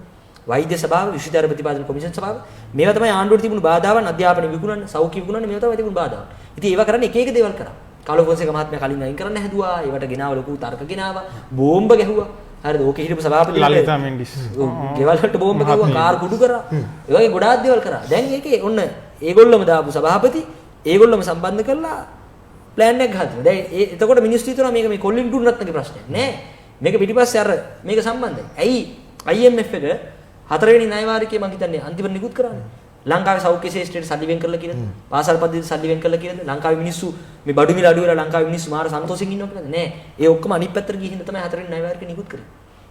ඒ වගේ මතක තියාගන්න දැන් මේ මහාචාර්ය කොල්බින් ගුණරත්න ගැන කිව්වහම මේ අර මහාචාර්ය කියලා පොඩ්ඩක් බරදාලෙම කියන්නේ මිනිස්සු දැන් කියනවා ඇති ලහිරුලා හින්දා වැඩ කරන්න දුන්නේ අර හොඳ මිනිස්සයාට එහෙමත් කියන ඇති කියන්නේ මිනිස්සු මේක තේරෙන්නේ නැහැ නිකන් වයසක වගේ නිකන් මේ ලහිරුගේ වචන වලින් මහත්මේ ලහිරුලා නිකන් කොණ්ඩ රැවුල් වවලා පටිකට ගහගෙන පාරේ කෑ ගන්න මිනිස්සු හිතන ඇති අර හොඳ මහත්තුරුන්ට ඉන්න දෙන්නේ නැහැ ඒ හින්දා ඉල්ලාස් වෙනවා වගේ එහෙමත් හිතන ඇති ඉච්චර සරලව මේක ගන්න එපා.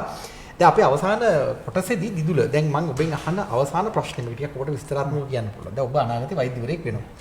මගේ ප්‍රශ්නේ තමයි ඔබ තරුණයෙක් නේ. ලංකාවේ නිදහස් සෞඛ්‍ය සේවාව අනිවාර්යෙන් බේරාගත යුතුයි. කියන්නේ තර්කයක් නෑ. අපි ඒකෙන් පෝෂණය වුණා. ඒක තව වර්ධනය කරලා ඉදිරි අනාගත පරම්පරාවට ඒක දායාද කළ යුතුමයි. අවාසනාවකට මම උසස් පෙළ කරන කාලේ දවල පත්‍රිකාව ගේන්නේ රනිල් වික්‍රමසිංහ ටිකක් තරුණයි එතකොට. අද අගමැතිවරයා. දැන් මගේ ජීවිත කාලේ මම මේක දකින්නවා. අධ්‍යාපන දවල් පත්‍රිකාව වගේ රනිල් වික්‍රමසිංහ අපි ඒ කාලයකට විරුද්ධව සටන් කෙරුවා ඉස්කෝලේ. දැන් මෙන්න තාම අගමැතිවරයා ඔහු යන පාටකුත් නැහැ. ඒ තරම් ඛේද වාචකයේ දිගයි. අපේ ලයිෆ් ටයිම් එක ජීවිත කාලයෙන් එහාටත් මේක අනිවාර්යෙන් යනවනේ. මොකද්ද ඔබ කරන්නේ මොකද්ද කරන්න යෝජනා කරන්නේ මොකද්ද ලෝකේ පුරා විසිරී සිටින මුගක් කරන එක බලනවා. අද බලන්න බැරි වුණොත් YouTube හරහා බලනවා. මොකද්ද ඔබ දෙන ඔබේ පණිවිඩ යෝජනා මොකක්ද? කියන්නේ අනිවාර්යයෙන්ම දැන් සෞඛ්‍ය ශාස්ත්‍රයට අදාළව සහ අධ්‍යාපනයට අදාළව අනිවාර්යයෙන්ම ලංකාව තුළ සෑහෙන ප්‍රශ්නයක් තියෙනවා.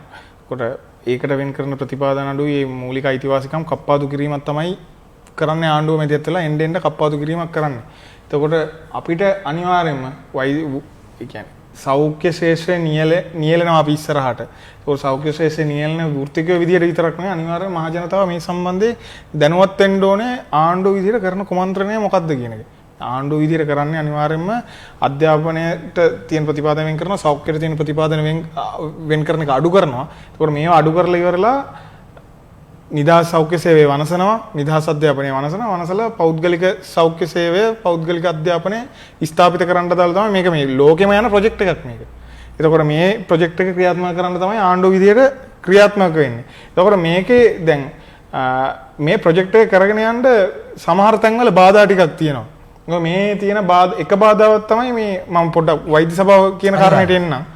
එක බාධාවක් තමයි වෛද්‍ය සභාව කියන එක. කියන්නේ වෛද්‍ය සභාවේ අපි පැහැදිලිවම දන්නවා මම මේක කියන්නේ කලිනුත් කියලා තියෙනවා කොල්ලින් ගුණරත්න මහාචාර්යවරයා වෛද්‍ය සභාවේ සභාපතිකමට පත් කරද්දී කාලෝ ෆොන්සේකා මහාචාර්යවරයාගෙන් පස්සේ කොල්ලින් ගුණරත්න මහාචාර්යවරයා වෛද්‍ය සභාවේ සභාපතිකමට පත් කරන්නේ කෙලින් 2017 ඔක්තෝබර් 2 වැඩබාර ගන්න. මේක පත් කරන්නේ කෙලින්ම සෞඛ්‍ය අමාත්‍යවරයා රාජිත සේනාරත්නගේ ඌමනාවට.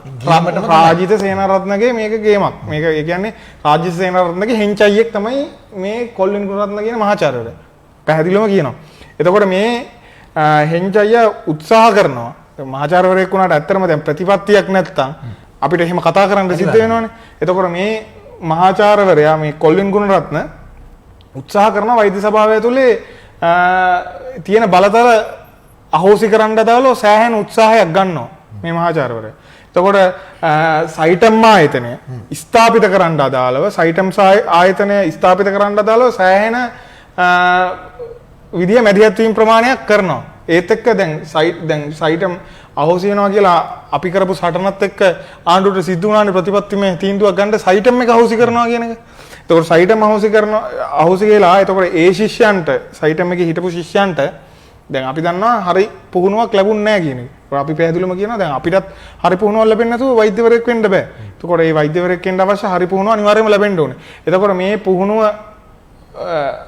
කාලය අඩු කරලා ඉවර වෙලා මාස 8ක පොඩි පුහුණුවක් දීලා කිසිම විභාගයක් නැතුව අවසාන විභාගයක් නැතුව මේ ශිෂ්‍යයන්ව වෛද්‍යවරු විදියට පත් කරන්න SLMC එකේ රෙජිස්ට්‍රේෂන් දෙන්න අදාළව සෑහෙන උත්සාහයක් ගත්ත මේ කොල්ලින් ගුණරත්න මහාචාර්යවරයා. එතකොට ඒත් එක්කම මේ අර මිනිමම් ස්ටෑන්ඩඩ් දැන් අපි අවම ප්‍රමිතිය. එතකොට අවම ප්‍රමිතියට අදාළව වෛද්‍ය සභාවේ නියෝජනය කරන එතකොට අපේ පීඨාධිපතිවරු වෛද්‍ය පීඨවල පීඨාධිපතිවරු කිව්වේ මේ අවම ප්‍රමිතියට අදාළව B3 හෝ නැත්නම් ලංකාවේ රාජ්‍ය වෛද්‍ය පීඨවලට ඇතුළත් වෙන ශිෂ්‍යයන්ගේ අවම ඉසඩ් අගය තියෙන. අන්න ඒ අවම ඉසඩ් අගයට වඩා වැඩි ඉසඩ් අගය තමයි අවම ප්‍රමිතිය අවම ප්‍රමිතිය කියලා සඳහන් කරේ. එතකොට මේක මෙයා මොහාන්ද සිල්වා මේ ඔක්කොම එකට ඉන්න කට්ටිය තමයි රාජිත සේනාරත්න මේ ඔක්කොම මේ එක සෙට් එක. ඒතකොට ඒ සෙට් එක අඩු කරනවා S3ට. S3ට අඩු කරපුවා ඊට පස්සේ ආපහු පාරක් අර පොඩ්ඩක් වැඩි කරනවා C2S එකට වැඩි කරලා කියන අන්න අපි දැන් වැඩි කරා කියලා. මොකද දැන් C2S එක හරි S3 හරි කියන්නේ අර කලින් ලහිරෝ සහෝදරයා මේ පැහැදිලි කරා වගේ පුළුල් පරාසක තියෙනවා මේ ඒකට ඇතුළත් වෙන ශිෂ්‍ය ප්‍රමාණය. එතකොට ඒ ශිෂ්‍යයන්ට අදාළව පෞද්ගලික වෛද්‍ය විද්‍යාල පටන් ගන්න පුළුවන්. B3 හරි අර වගේ දැන් වෛද්‍ය පීඨයකට ඇතුළත් වෙන අන්තිම වෛද්‍ය පීඨ ශිෂ්‍යයාගේ ඉසඩ් අගයට අදාළ ඉසඩ් අගය නම් අවම අගේ. එතකොට පෞද්ගලික වෛද්‍ය විද්‍යාල පටන් ගන්න ඒ පසුබිමක් නැතුව යනවා. එතකොට ඒ පසුබිම ඇති කරන්න අදාළව සෑහෙන මැදිහත් වීම ප්‍රමාණයක් මේ කොල්ලින් ගුණරත්න කියන මහාචාර්යවරයා සිද්ධ කරනවා. එතකොට දැන් SLMC එක ගත්තොත් ශ්‍රී ලංකා වෛද්‍ය සභාව ගත්තොත් වෛද්‍ය සභාවේ හැදිලා ඉන්නවා වෛද්‍ය පීඨවලින් පත් කරන නියෝජිතය. ඒකට ගොඩක් වෙලාවට පීඨවලින් ඒ කියන්නේ ෆැකල්ටි වල බෝඩ් මීටින් අරගෙන ෆැකල්ටි වල සම්පූර්ණ ස්ටාෆ් එකෙන් යෝජනාවෙන් පත් කරනවා නියෝජිතයෙක්. එතකොට ඒ ෆැකල්ටි 8ක් තියෙනවා දැන්ට. ඒ ෆැකල්ටි 8 ගොඩක් වෙලාවට ඉන්න පීඨාධිපතිවරු 8 දෙනා. ඊට පස්සේ ඉන්නවා වෛද්‍යවරුන්ගේ ඡන්දයෙන් පත් වෙනවා 8 දෙනෙක් පත් වෙනවා. ඒත් එක්කම ඊට පස්සේ අමාත්‍යවරයාටත් පුළුවන් 4 දෙනෙක්ව පත් කරන්න. අමාත්‍යවරයා පත් කරන 4 දෙනෙකුත් ඉන්නවා. ඊට පස්සේ දන්ත වෛද්‍ය පීඨේ පත් කරන ඒ කියන්නේ පෙරදිනිය විශ්වවිද්‍යාල දන්ත වෛද්‍ය පීඨයෙන් පත් කරන නියෝජිතයෙක් ඉන්නවා. එතකොට ඒකේ දන්ත වෛද්‍ය පීඨයේ පීඨාධිපතිවරයා. ඊට පස්සේ දන්ත වෛද්‍යවරුන්ගේ ඡන්දයෙන් පත් කරන එක නියෝජිතයෙක් ඉන්නවා. ඒත් එක්කම ඊට පස්සේ රෙජිස්ටර්ඩ් මෙඩිකල් ප්‍රැක්ටිෂනර් කෙනෙක් තව කෙනෙක් ඉන්නවා. එතකොට මේ විදිහට තමයි ඔය වෛද්‍ය සභාවේ ආකෘතිය සකස් වෙන්නේ. ඒකෝර මේ ආකෘතිය අනුව දැන් වෛද්‍ය සභාවේ සභාපතිවරයාට හැකියාවක් නැහැ සෞඛ්‍ය අමාත්‍යවරයාට අවශ්‍ය මේ කරන දේවල් ටික කරගන්න. මොකද සෞඛ්‍ය අමාත්‍යවරයාගේ නියෝජිතයෝ පත් කරන්නේ සෑහෙන අඩු ප්‍රමාණයක්. එතකොට සෞඛ්‍ය අමාත්‍යවරයාට අවශ්‍ය විදිහට නියෝජිතයෝ පත් කරගන්න අදාළව වෛද්‍ය සභාව විසිරුවන එක තමයි මෙයාගේ ප්ලෑන් එක තියෙන්නේ. මෙයාගේ නෙමෙයි මේක රාජී සේනාරත්නගේ සම්පූර්ණ ප්ලෑන් එක වෛද්‍ය සභාව විසිරවලා වෛද්‍ය සභාව අකර්මණ්‍ය කරන එක. සාමේ සියලු ආණ්ඩුවල එකම පරමාර්ථය ඒක. එතකොට මේ දැන් කොල්ලින් ගුණරත්න අයින් වෙන්නේ එයාට මේ කරගන්න බෑ මේ වෛද්‍ය අධ්‍යාපනයේ ප්‍රමිතිය ආරක්ෂා කරන්න බෑ, රෝගීන්ගේ ජීවිත ආරක්ෂා කරන්න අදාළව මේ වෛද්‍ය සභාවෙන් කිසිදු ක්‍රියාමාර්ගයක් ගන්න බෑ. එහෙම කියලා තමයි කොල්ලින් ගුණරත්න අයින් වෙන්නේ. එතකොට මිනිස්සුන්ට හිතෙනවා දැන් මේ කොල්ලින් ගුණරත්න කියන කතාවත් ඇත්ත තමයි. ඇත්ත වෙන්න ඇති කියලා. මොකද අර පෙන්වන්නේ දැන් මතු පිටින් පෙන්වන්නේ මේ කාරණා. එතකොට මේක ඇත්තටම මේ රාජිත තමයි මේක ඉන්න අදිසි හස්තේ පිටිපස්සේ ඉන්න රාජිත සේනාරත්න ඇතුළු ආණ්ඩුව තමයි මේක පිටිපස්සේ ඉන්න අදිසි හස්තේ. එතකොට ඒකත් එක්ක ඊට පස්සේ මහු ඉල්ලාස් වෙනවා. එතකොට තව ඉන්නවා මේ වෛද්‍ය සභාවේ උපසභාපති නිලන්තිද සිල්වා මහාචාර්යතුමිය මේ රාගම වෛද්‍ය පීඨයේ පීඨාධිපතිනිය. මෑත් මේ සෑහෙන්න උත්සාහ කරා. අපි මෑගේ ඉතිහාසය ගැන සෑහෙන්න දන්නවා. මෑ උත්සාහ කරා අපිව දැන් මේ සයිටම් සටනෙන් අයින් කරන්න අදාළව සෑහෙන උත්සාහයක් ගත්තා. ඊට පස්සේ සයිටම් එක ස්ථාපිත කරන්න අදාළව ඒ සයිටම් ශිෂ්‍යයන්ට අනේ පව් මේ සාධාරණ ඉෂ්ට කරන්න ඕන කියලා අර මාස 8 පුහුණුව දීලා ඉවර වෙලා එතන අර කිසිම ඒ කියන්නේ හරි පුහුණුවක් නැතුව ඒ සයිටම් ශිෂ්‍යයන්ට වෛද්‍යවරු කරවන්න අදාළව සෑහෙන උත්සාහයක් ගත්තා මේ රාගම වෛද්‍ය පීඨයේ පීඨාධිපතිතුමනි. එතකොට මෙයා ගහනවා ලියුමක් මම පෙන්නන්නම්. නිලන්තිද සිල්වා ප්‍රතිපුරිය රාගම. ඔව්. මේ ඉතින් මේ රටේ නිදහස් අධ්‍යාපනයෙන් හැදිච්ච වැඩිච්ච අය. ඔව්. අගෝස්තු 6 කියලා තමයි ගහලා තියෙන ලෙටර් එක. පෙන්නන්න. අගෝස්තු මේක තමයි මේ දැන් හෙට දවසේදී මේක දාන ලෙටර් එක මේ. අපිට හම්බෙලා තියෙනවා දැනට. හෙට ප්‍රකාශයට පත් වීමට නියමිත ලෙටර් එක. මොකක්ද විදුල හරය මොකක්ද? එතකොට මේකේ තියෙන්නේ නිව් ශ්‍රී ලංකා මෙඩිකල් කවුන්සිල් කියලා තමයි දාලා තියෙන මාතෘකාව. අලුත් වෛද්‍ය සභාව. එතකොට මෙයා කියලා තියෙන්නේ මේ කොල්ලින් ගුණරත්න මහාචාර්යවරයා කිව්ව විදිහට මේකේ මේ දැන් වෛද්‍ය සභාවේ සෑහෙන ප්‍රශ්න ප්‍රමාණයක් තියෙනවා. වෛද්‍ය මේ රෝගීන්ගේ ආරක්ෂාව සම්බන්ධයෙන් රෝගීන්ගේ අයිතීන් ආරක්ෂා වීම සම්බන්ධයෙන් සෑහෙන ප්‍රශ්න ප්‍රමාණයක් තියෙනවා. ඒ හින්දා මේ වෛද්‍ය සභාව කරුණා කරලා හැකි තරම් ඉක්මනට විසිරවන්න. විසිරෝල ඉවර වෙලා අර මේ කන්ෆිඩන්ට් ඔතොරිටි එකක් දාන්න කියලා කියනවා. සෞඛ්‍ය අමාත්‍යවරයාගේ මැදිහත් වීමෙන් ඒ වෛද්‍ය සභාවට අදාළ පිරිසක් පත් කරා. ඊට පස්සේ මේ භාෂාවෙන් ඔබට තේරෙන්නේ කොතර නරියට කුකුළු බාර දෙන්න කියන්නේ. ඔව්. ඊට පස්සේ මේක දැන් මේ සුරංගනා ලෝකයේ මාන ඊට පස්සේ පෙන්නනවා ශ්‍රී ලංකා වෛද්‍ය සභාව අර ජෙනරල් මෙඩිකල් කවුන්සිල් කියලා තියෙන්නේ මේ UK වල එංගලන්තේ තියෙනවනේ එංගලන්තේ වෛද්‍ය සභාව හැදිලා තියෙන ව්‍යුහය තමයි වෛද්‍යවරු 6 දෙනෙක් ඉන්නවා ඊට පස්සේ අනෙකුත් වෘත්තිකයෝ 6 දෙනෙක් ඉන්නවා. ඒ විදිහට තමයි හැබැයි මේක මේ ඒ කියන්නේ ඒ රටේ මොකක් හරි සංස්කෘතිය යනවා දේශපාලන හෙංචයියෝ නෙමෙයි මේකට දාන්නේ. දැඩි නියාමනයකට යටත් කරලා තමයි GMC එක තියෙන්නේ. දැන් මේගොල්ලෝ කියන්නේ මේකත් දැන් GMC එක වගේ කරන්න ඕනේ කියලා. GMC එක වගේ කරන්න ඕනේ කියලා මේගොල්ලෝ දැන් බලාපොරොත්තු වෙන්නේ වෛද්‍ය පීඨාධිපතිවරු 8 දෙනාම අයින් කරලා ඉවරලා. දැන් ඇය නිලන්තිද සිල්වා මහත්මිය අයින් වුණා. දැන් වෙන මහාචාර්යවරයෙක් තමයි රාගම වෛද්‍ය පීඨයේ පීඨාධිපති විදිහට පත් වෙන්නේ. ඊළඟට දැන් එයාගේ දූර කාලේ අවසానයි. ඒතකොට නිලන්තිද සිල්වා මහත්මිය තමයි ඊළඟට මේ වෛද්‍ය පීඨ නියෝජනය කරලා එන නියෝජිතවරියයා. ඊට පස්සේ වෛද්‍යවරු ටිකත් පත් කරන්නේ සෞඛ්‍ය අමාත්‍යවරයා තමයි පත් කරන්නේ මේ එන නියෝජිතවරු ටික පත් කරන්නේ. ඊට පස්සේ වෛද්‍යවරු නොවන වෘත්තික පිරිස පත් කරනවා. ඒක ඔය වෘත්තික පිරිස අපි කවුද කියලා දන්නවා. වෘත්තික පිරිස නම් කරන්නම් මම. ඔව් අනිවාර්යයෙන්. රවි කුමුදේශ්. ඊට පස්සේ සමාන් රත්නප්‍රිය ඇතුළු මේ අර සයිටම් එකට කඩේ ගියපු අධ්‍යාපනයේ පෞද්ගලීකරණය කරන්න අදාළ සෞඛ්‍ය ශාස්ත්‍රයේ වට්ටන්න අදාළව දැඩි ලෙස මේ අමාත්‍යවරයෙක් ගනුදෙනු කරපු ඒ වෙනුවෙන් පෙනී ඉඳපු පුද්ගල පිරිස තමයි මේ වෛද්‍ය සභාවට පත් කරන්න හදන්නේ. එතකොට රවි කුමුදේශ් එක්තරා කාලයක මාත්‍රික ලක්ඛණ්ඩ ගුවන්විදුලියට වැඩ කරා. ඔහු තාක්ෂණික නිලධාරියෙක්. ඊට පස්සේ තමයි ওই වෘත්තියට සම්බන්ධ වෙන්නේ. රවි එක පුද්ගලිකමගේ ප්‍රශ්නයක් නෑ. හැබැයි රවි කුමුදේශ් කියන්නේ ව්‍යාපාරිකයෙක්. ව්‍යාපාරික. ඔහු සෞඛ්‍ය ශාස්ත්‍රයට සම්බන්ධව ඉතාම සාර්ථකව රසායනාගාර පද්ධතියක් පවත්වාගෙන යන සරු ව්‍යාපාරිකයෙක්. ඔව්. එතකොට දැන් මේ වැරදියට ගන්න එපා තරහ වෙන්නේ මම කියන්නේ තමයි යථාර්ථය. NGO නඩයක් තමයි මේ පත් කරන්න හදන්නේ. එතකොට මේකේ දැන් කරන්න හදන්නේ අර ඖෂධ සමාගම් වල ඉත්තෝ. ඊට පස්සේ අමාත්‍යවරයාගේ ඉත්තු. දැන් අමාත්‍යවරයාත් අපි දන්නවා මේ ඖෂධ මිල නියාමනය කරනවා ඔහොම කියලා කිව්වට එයා සෑහෙන උත්සාහ කරන්නේ එයාට කුට්ටි හම්බෙන ඖෂධ සමාගම් වල අර කැන්සර් ඩ්‍රග්ස් ටිකක් එහෙම මෙහෙ ගෙනල්ලා විකුණන්න අදාළව එයා අර ඔය ෆේස් අපි කියන ඔය මේ ඖෂධ නියාමනය කරද්දී ෆේසස් කම්ප්ලීට් කරලා තියෙන්න ඕනේ මේ ඖෂධය මේ ජනතාවට සුදුසුයි කියලා කියන්න නම්. එතකොට ඒ ෆේස් සම්පූර්ණ කරපු නැති ඖෂධ ගෙන්නන්න දාලා රාජේෂ් සේනාරත්න අමාත්‍යවරයා කටයුතු කරා. එතකොට ඒ නියෝජිතයෝ ඒගොල්ලන්ව තමයි මේ දැන් වෛද්‍ය සභාවට දාන්න අදාළව මේ ප්ලෑන් එක කරගෙන යන්නේ.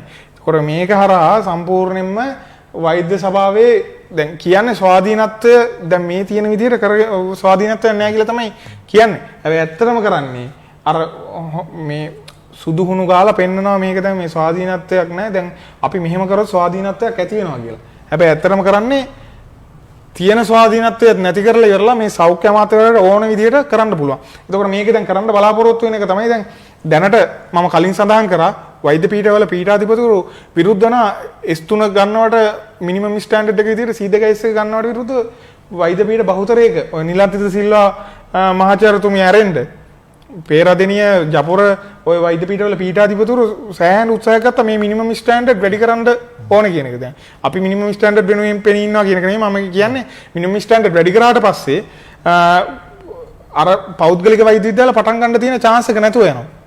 එතකොට දැන් මිනිමම් ස්ටෑන්ඩඩ් අඩු කරන්න තමයි ප්ලෑන් එක තියෙන්නේ. මේකට අදාළ තමයි ওই හෙන්චයියෝ ටික දාගන්නේ. එතකොට දැන් මේකට මේ දැන් ඔය මම දැක්කා මේ කොල්ලෙන් ගුණරත්න මහාචාර්යවරයා කියනවා මේ වෛද්‍ය සභාවේ දැන් ඉන්නේ මේ වෘත්තීය සමිතිකාරයෝ කියලා. ට්‍රේඩ් යුනියන් කාරයෝ තමයි ඉන්නේ කියලා.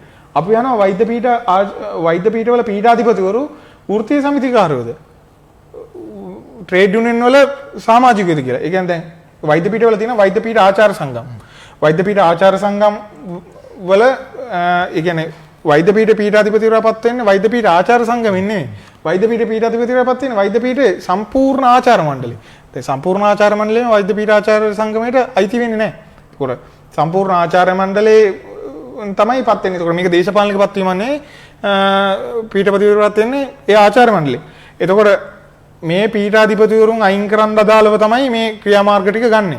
එතකොට මේක හරහා දැන් තව කියපු කාරණාවක් තියෙනවා කොල්ලින් ගුණරත්න මේ රෝගීන්ගේ ආරක්ෂාව සම්බන්ධයෙන් ડોක්ටර්ස්ලාට විරුද්ධව වෛද්‍යවරුන්ට විරුද්ධව මම කලිනුත් සඳහන් කරා කිසිම ක්‍රියාමාර්ගයක් අරගෙන නැහැ කියලා. මේ පට්ටබල් බොරු කියන්නේ. ඒ කියන්නේ මේ මහාචාර්යවරයා කියලා අර දැන් එයා දැන් අපි වගේ ආවේගෙන් නෙවෙයි කතා කරන්නේ. අර එන ශාන්ත දාන්තව කතා කරනවා. කතා කරලා ඉවරලා මිනිස්සුන්ට කියනවා මේ වෛද්‍ය සභාවෙන් කිසිම වැඩක් කරන්න බෑ කියලා. හැබැයි ඇත්තටම මේ කියව ඔක්කොම කතන්දර ටික පට්ටපල් බොරු. එතකොට මේ සම්පූර්ණයෙන්ම දැන් පිටිපස්සේ ඉන්නේ රාජිත සේනාරත්න අමාත්‍යවරයා ඇතුළු ආණ්ඩුව තමයි මේක පිටිපස්සේ ඉන්නේ. එතකොට මේක හරහා වෛද්‍ය සභාවේ ස්වාධීනත්වය කෙලසලා ඉවර වෙලා වෛද්‍ය අධ්‍යාපනයේ සුරක්ෂිත කිරීමත් ඒ වගේම රෝගීන්ගේ ආරක්ෂාව සම්බන්ධයෙන්ුත් මේවා උල්ලංඝනය කරන එක තමයි අනිවාර්යයෙන්ම කරන්න බලාපොරොත්තු වෙන්නේ. එතකොට දැන් අපි ලහිරු සහෝදරයා පැහැදිලි කරා දැන් රෝහල් වල තියෙන තත්ත්වය මොකක්ද කියලා. ලෙඩ්ඩු ඉන්නේ ඇඳන් යට. එතකොට මේ රෝගීන්ගේ ආරක්ෂාවට කියලා එනං ඉන්නවනම් දැන් සෞඛ්‍ය අමාත්‍යවරයාට පුළුවන් මෙහෙම මේ දැන් වෛද්‍ය සභාවට තමන්ගේ හෙන්චයිව පත් කරන්න නැතුව මේ සෞඛ්‍ය අමාත්‍යවරයාට පුළුවන් රෝහල් වලට ගිහිල්ලා හොයලවලා ඒ රෝහල් ටික දියුණු කරන්න දාලා මොකක් හරි දීර්ඝ කාලින සැලසුමක් හදන්න. එහෙම කිසිම සැලසුමක් නැහැ. මේ තනිකර සැලසුම තියෙන්නේ මේ අවශ්‍ය වෙලාවට මොකක් හරි මැච් එකක් ගහනවා. ඒකෝර දැන් වෛද්‍ය අධ්‍යාපනය විකුණන්න දාලා දැන් මේ කාලේ තමයි දැන් සුදුසුම කාලේ. ඒකෝර වෛද්‍ය අධ්‍යාපනය විකුණන්න දාලව දැන් තියෙන ලොකු බාධකය තමයි ශ්‍රී ලංකා වෛද්‍ය සභාව විසුරුවා හරින්න තමයි මේ ප්ලෑන් එක තියෙන්නේ. ඒතකොට දැන් මේ අපි ජනතාවට කියන්නේ දැන් මේ ප්ලෑන් එක ටික ටික තමයි එළියට දාන්නේ මීඩියා වලින් එළියට දාන්නේ. දැන් අපි දන්නවා මේ ප්ලෑන් එක මොකක්ද කියලා. ඒක තමයි ජනතාවට අපි කියන්නේ මේ ගැන අවධානයෙන් ඉඳලා මේකට විරුද්ධව අපි ගන්නවා අනිවාර්යයෙන්ම ක්‍රියාමාර්ග. ඒවත් එක්ක දැන් ඔබේ ආරක්ෂාව තමයි නැති වෙන්නේ. ඔබේ ජීවිතවල සුරක්ෂිතභාවය තමයි නැති වෙන්නේ. ඒ හින්දා ඒකට විරුද්ධව අපිත් එක්ක එකට හිට ගන්න කියන එක පැහැදිලි කරනවා. ඒත් එක්ක මේක දැන් මේ තව මේක පිටිපස්සේ ඉන්නවා මේ ශ්‍රී ලංකා මෙඩිකල් ඇසෝසියේෂන් එක. මේ ඔක්කොම දැන් එක වගේ නම් ටිකක් තියෙන්නේ. ඒකෝර ජනතාව ශ්‍රී ලංකා මෙඩිකල් ඇසෝසියේෂන් එක. මේගොල්ලෝ මේ ඇත්තටම මේ කරන්නේ මේ වෛද්‍යවරු තමයි ඉන්නේ. හැබැයි මේ වෛද්‍යවරු ටික මේ අර රෑට ඩිනර් ඩාන්ස් දාන නයිට් පාටි දාන මෙහෙම අර එහෙම ෆන්ක්ෂන් ටිකක් තමයි වෙන්නේ මේ ශ්‍රී ලංකා මෙඩිකල් ඇසෝසියේෂන් එකේ. එතකොට මේකේ නියෝජිතවරුත් පත් කරන්න අදාළව එතකොට මේ අමාත්‍යවරයාගේම නියෝජිතවරු ටිකක් තමයි පත් කරන්නේ. ඒත් එක්කම දැන් මේ රාජීව් සේනාරත්න අමාත්‍යවරයා ගැන මට කලින් සඳහන් කරන්න බැරුණා. WHO එකේ උපසභාපති කියලා කිව්වනේ. එතකොට WHO එකේ උපසභාපතිකම WHO එකේ දැන් මේ තියෙනවා එක්සිකියුටිව් කමිටිය කියලා තියෙනවා. ඒතකොට එක්සිකියුටිව් කමිටිය ගත්තට පස්සේ මම පෙන්නන්නම්.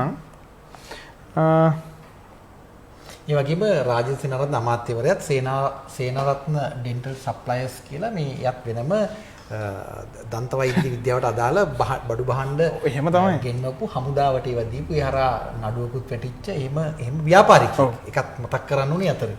ඔව් දැන් මේක ගත්තට පස්සේ එක්සිකියුටිව් බෝඩ් මේකට පෙන්නන්න කැමරාවට. එක්සිකියුටිව් බෝඩ් මෙම්බර්ස්ලා 34 දෙනෙක් ඉන්නවා. එතකොට මේ රටවල් 34ක නියෝජිතයෝ තමයි එක්සිකියුටිව් බෝඩ් මෙම්බර්ස්ලා කියලා පත් කරන්නේ. එතකොට දැන් රාජීව් සේනාරත්න මහත්තයවරයා කියනවා මේක මේ උපසභාපතිකම හම්බුනේ එයා කරපු මේ සේවයට කියලා. ඇත්තටම මේක මේ WHO එකේ මේක රූටින් ප්‍රෝග්‍රෑම් පොල්ලෙල්ලක් දැම්මත් හම්බ වෙනවා. අනිත් එක තමයි මේක මේ එයා විතරක් නෙමෙයි උපසභාපති. මෙන්න ඉන්නවා උපසභාපතිලා 4 දෙනෙක් ඉන්නවා. උපසභාපතිලා 4 දෙනාගෙන් 4 වෙනියා තමයි මේ රාජීව් සේනාරත්න අමාත්‍යවරයා. WHO එකේ සභාපති විදියට ඉන්නේ බ්‍රසීලේ නියෝජිතවරියක් ඉන්නේ. ඊට පස්සේ ඕස්ට්‍රේලියාව, එස්වාටිනි, ෆින්ලන්තේ සහ ශ්‍රී ලංකාව. මේ විදියට තමයි ඒකේ කතාව තියෙන්නේ. දිදුල එතකොට මේ මම පොඩි ප්‍රශ්නයක් අහන්න හිතුවා. දැන් ඔබේ කරුණු දැක්වීම අවසන්ද? ඔබේ පොඩි ප්‍රශ්නයක් අහන්න හිතුණා. දැන් මේ වැඩසටහන් බලන වෙන්නේ මම මේක අහන්නේ. දැන් මහාචාර්ය කොල්බින් ගුණරත්න නිකන් ඔබේ සීයා වගේ. ඒක ඔබට දුකක් ලැජ්ජාවක් හිතෙන්නේ නැද්ද? දැන් මේ වැඩිහිටි පරම්පරාව කරන වැරදි වලට මේ ඇත්ත කතාව එහෙමනේ. දැන් වයස් පරතර බැලුවා. කියන්නේ සීයා කෙනෙකුට නිකන් මුණුබුරෙක් කියන වගේ තමයි මේ කතාව බැලුමට කාට හරි පේන්නේ. ඔබට ඒ කියන්නේ මොකද හිතෙන්නේ? කෙටිම කියන්න. නෑ මේකනේ දැන් ප්‍රතිපත්තියන වැදගත්. ඒ කියන්නේ ඔබට හිතෙන්නේ නැද්ද මේ වැඩිහිටි පරම්පරාව කරපු වැරද්දක් නේ හදන්න වෙලා තියෙන අලුත් පරම්පරාවට? එහෙම හිතෙන්නේ නිකන්. මේ ඛේදවාචකයක් නෙවෙයිද? ඛේදවාචකයක් තමයි. දැන් වැඩිහිටි පරම්පරාව කරපු වැරද්දක් නෙමෙයි. මේක මේගොල්ලන්ගේ අර කිසි ප්‍රතිපත්තියක් නැහැ. Tamanට මොකක් හරි වාසියක් හම්බ වෙනවා නම් එතකොට ඒ වාසිය වෙනුවෙන් ඕන වෙලාවක පෙනී ඉන්නවා. දැන් රාජීව් සේනාරත්න අමාත්‍යවරයා ගන්නකො. රාජීව් සේනාරත්න අමාත්‍යවරයා ඒ දවස්වල මේ උතුරු කොළඹ වෛද්‍ය විද්‍යාලය අහෝසි කිරීමේ සටනේ හිටියා කියලා කියනවනේ. එයා මුල් පෙළේ හිටියා කියලා කියනවා. එතකොට ඒ සටනේ ඒ කියන්නේ යම් කිසි විදියකට ඉඳලා තියෙනවා. හැබැයි පස්සේ මොකද්ද එයා කරන්නේ? එයාට දැන් බලනවා වාසි ගන්න අදාළව මොකද්ද කරන්න පුළුවන් කියලා. එතකොට ඒකට අදාළ තමයි දේශපාලනයට එළඹිලා ඉවර වෙලා සම්පූර්ණයෙන් දැන් එයා කලින් කියපු කතා ටිකයි දැන් කියන කතා ටික කොල්ලින් උනරත්නත් එහෙම තමයි. උතුරු කොළඹ වෛද්‍ය විද්‍යාල සටන කාලේ දාලා තියෙන පිටු ගණන් පෞද්ගලික වෛද්‍ය විද්‍යාල අවශ්‍ය නැත්තේ ඇයි කියලා පත්තරවල දාලා තියෙනවා ලිපි. දැන් මොකද්ද කියන්නේ? පෞද්ගලික විශ්වවිද්‍යාල රටට අවශ්‍යයි කියලා තමයි දැන් එයා කතා කරන්නේ. දිදුල මේ එතකොට මේක මේ ඒ කියන්නේ අර කිසිම මේ ලැජ්ජ නැතිකම තමයි මේක තියෙන පැහැදිලි ප්‍රශ්නේ. ඔබ කවදාවත් එහෙම නොකරයි කියලා මම ප්‍රාර්ථනා කරනවා. ඔබ දවසක් ආචාර්යවරයෙක් වෙලා අනිවාර්යයෙන් එකක් නැහැ කියලා මම හිතනවා. ඒ දිදුල අමරසිංහ වෛද්‍යපීඨ ශිෂ්‍ය ක්‍රියාකාරී කමිටුව කැඳවුම්කරු ලහිරු. දැන් අවසාන විනාඩි කිහිපය ඔබ කියන්න මේ වැඩසටහන බලන විවිධ රටවල් ගණනාවක අය අපිට ඉන්න රොද්ද බැඳගෙන. ඔවුන්ට කරන්න පුළුවන් ඔවුන් කරනවා. ඔවුන් අමාරුවෙන් වැඩ කරලා අපිට විදේශ විනිමය උපයනවා තමයි.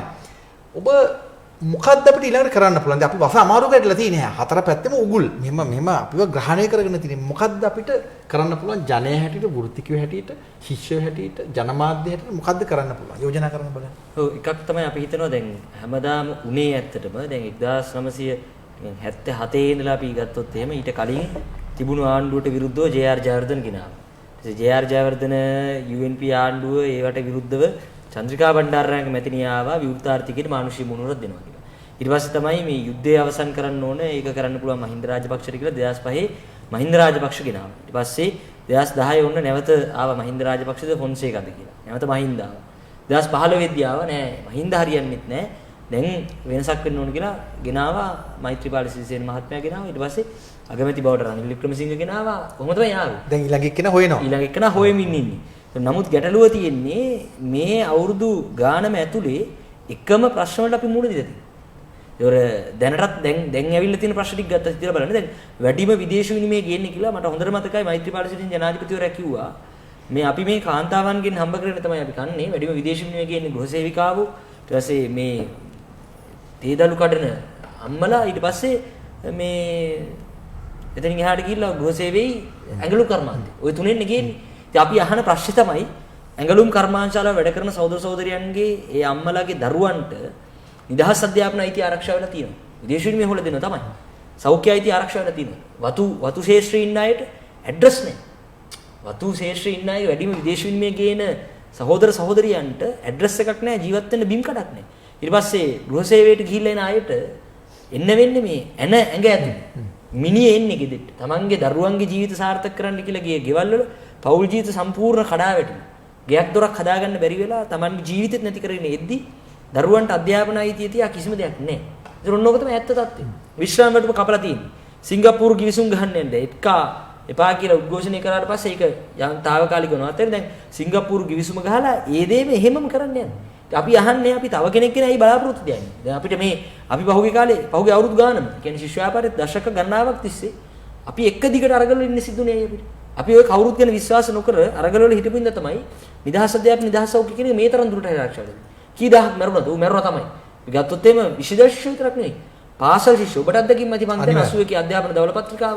ඒ 88 89 මේ කාලවක වань කී දහක් පාසල් ශිෂ්‍යෝ අතුරුදහන් කරනවා. තරුණියෝ කී දහක් මෙරට ජීවිත පරිත්‍යාග කරනවා. එහෙනම් වෙන කිසිම දෙයක් නෙමෙයි. මේ හැම අත්දැකීමක් අපිට උත්තර දෙන්න කවුරු හරි කිව්වොත් එහෙම අපෙන් කවුරු හරි හිතුවම මැරෙන්න දෙන්න කියන්නේ කියලා. දැනුත් මැරෙන්න තමයි වෙලා තියෙන්නේ. වෙන මොනවද වෙලා තියෙන්නේ? වකුගඩු රෝගේ හින්දා කියන්නේ වග කියන්න ඕන CIC වගේ කම්පැනි වලට දැන් ග්ලයිෆොසේට් ගෙනාවනේ. ග්ලයිෆොසේට් තහනම් කරා ඒක ශරීරයට අහිත කරයි කියලා. ඊට පස්සේ එහෙම මෙන් වෙළඳපළෙන් මේ බහුජාතික සමාගම් වලින් එන්න පටන් ගත්තට පස්සේ ග්ලයිෆොසේට් දැන් ගේනවා. දැන් අතුරුලි රතන හාමුදුරුවෝ කියන්නේ ඒකට විරුද්ධ නෑ ගේනවා නම් මොකක් හරි මේ විද්වත් කමිටුවක් කරා ගේන වගේ තැනකට එතකොට ඒක මාරු කරලා ඒ තියෙනවා. කියන්නේ ඕක මේ තනි ප්ලෑන් එකක් ඔය ග්ලයිෆොසේට් කතාව. ඒ කියන්නේ ග්ලයිෆොසේට් තහනම් කරාට පස්සේ මේ ඊට පස්සේ කියනවනේ වෙනත් එකක් ගේනවනේ. ඊට පස්සේ ඒක ගෙනල්ලා ඉවරලා කියනවා ඒක පෙන්නනවා ඊට පස්සේ ඒක අරිට වඩා විසයි කියලා පෙන්නලා ඉවර වෙලා ජනතාව අතර මතයක් හදනවා. ඊට පස්සේ ආපහු ග්ලයිෆොසේට් කියනවා. ඕක තමයි කරේ.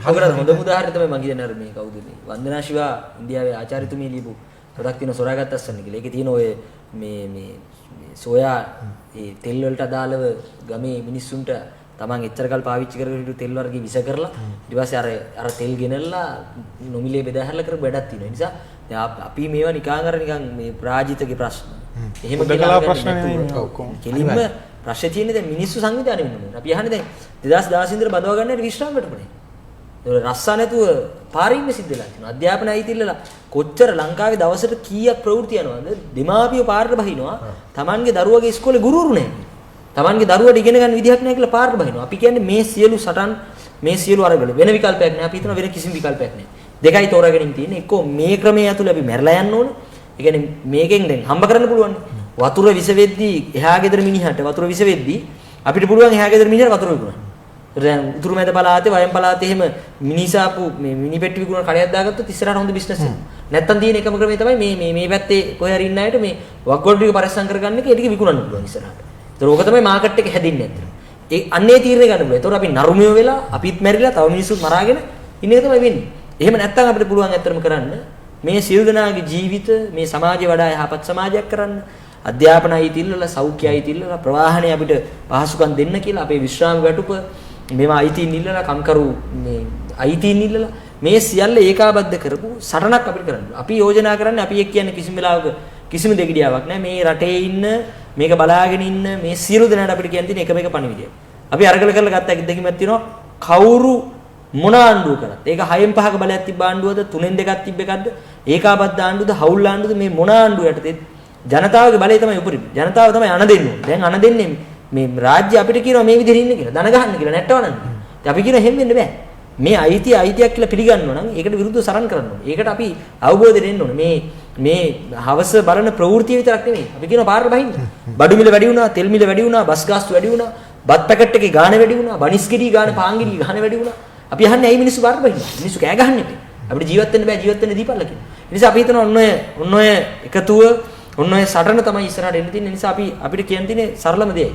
මේකට විරුද්ධව සරන් කරන එකතු වෙන්න. තව කවුරු හරි ඒකාධිපතිය දැන් ඒකාධිපතියෙක් කියනවා. ඒකාධිපතියෙක් එපා කියපු මෙරටේ ජනතාව නැවත ඒකාධිපතියෙක් වෙනුවෙන් සටන් කරන්න පටන් ගන්නවා. අපි කියන ඒවා ව්‍යාජ සටන්, ඒවා බොරු සටන්. පහුගිය ආණ්ඩුව අධ්‍යාපනය විකුණන්න ඕන තරම් ප්‍රතිපත්ති හදපුවා අපි දැක්කා. සයිටම් තමයි හොඳම උදාහරණය. හොඳම උදාහරණය සයිටම්.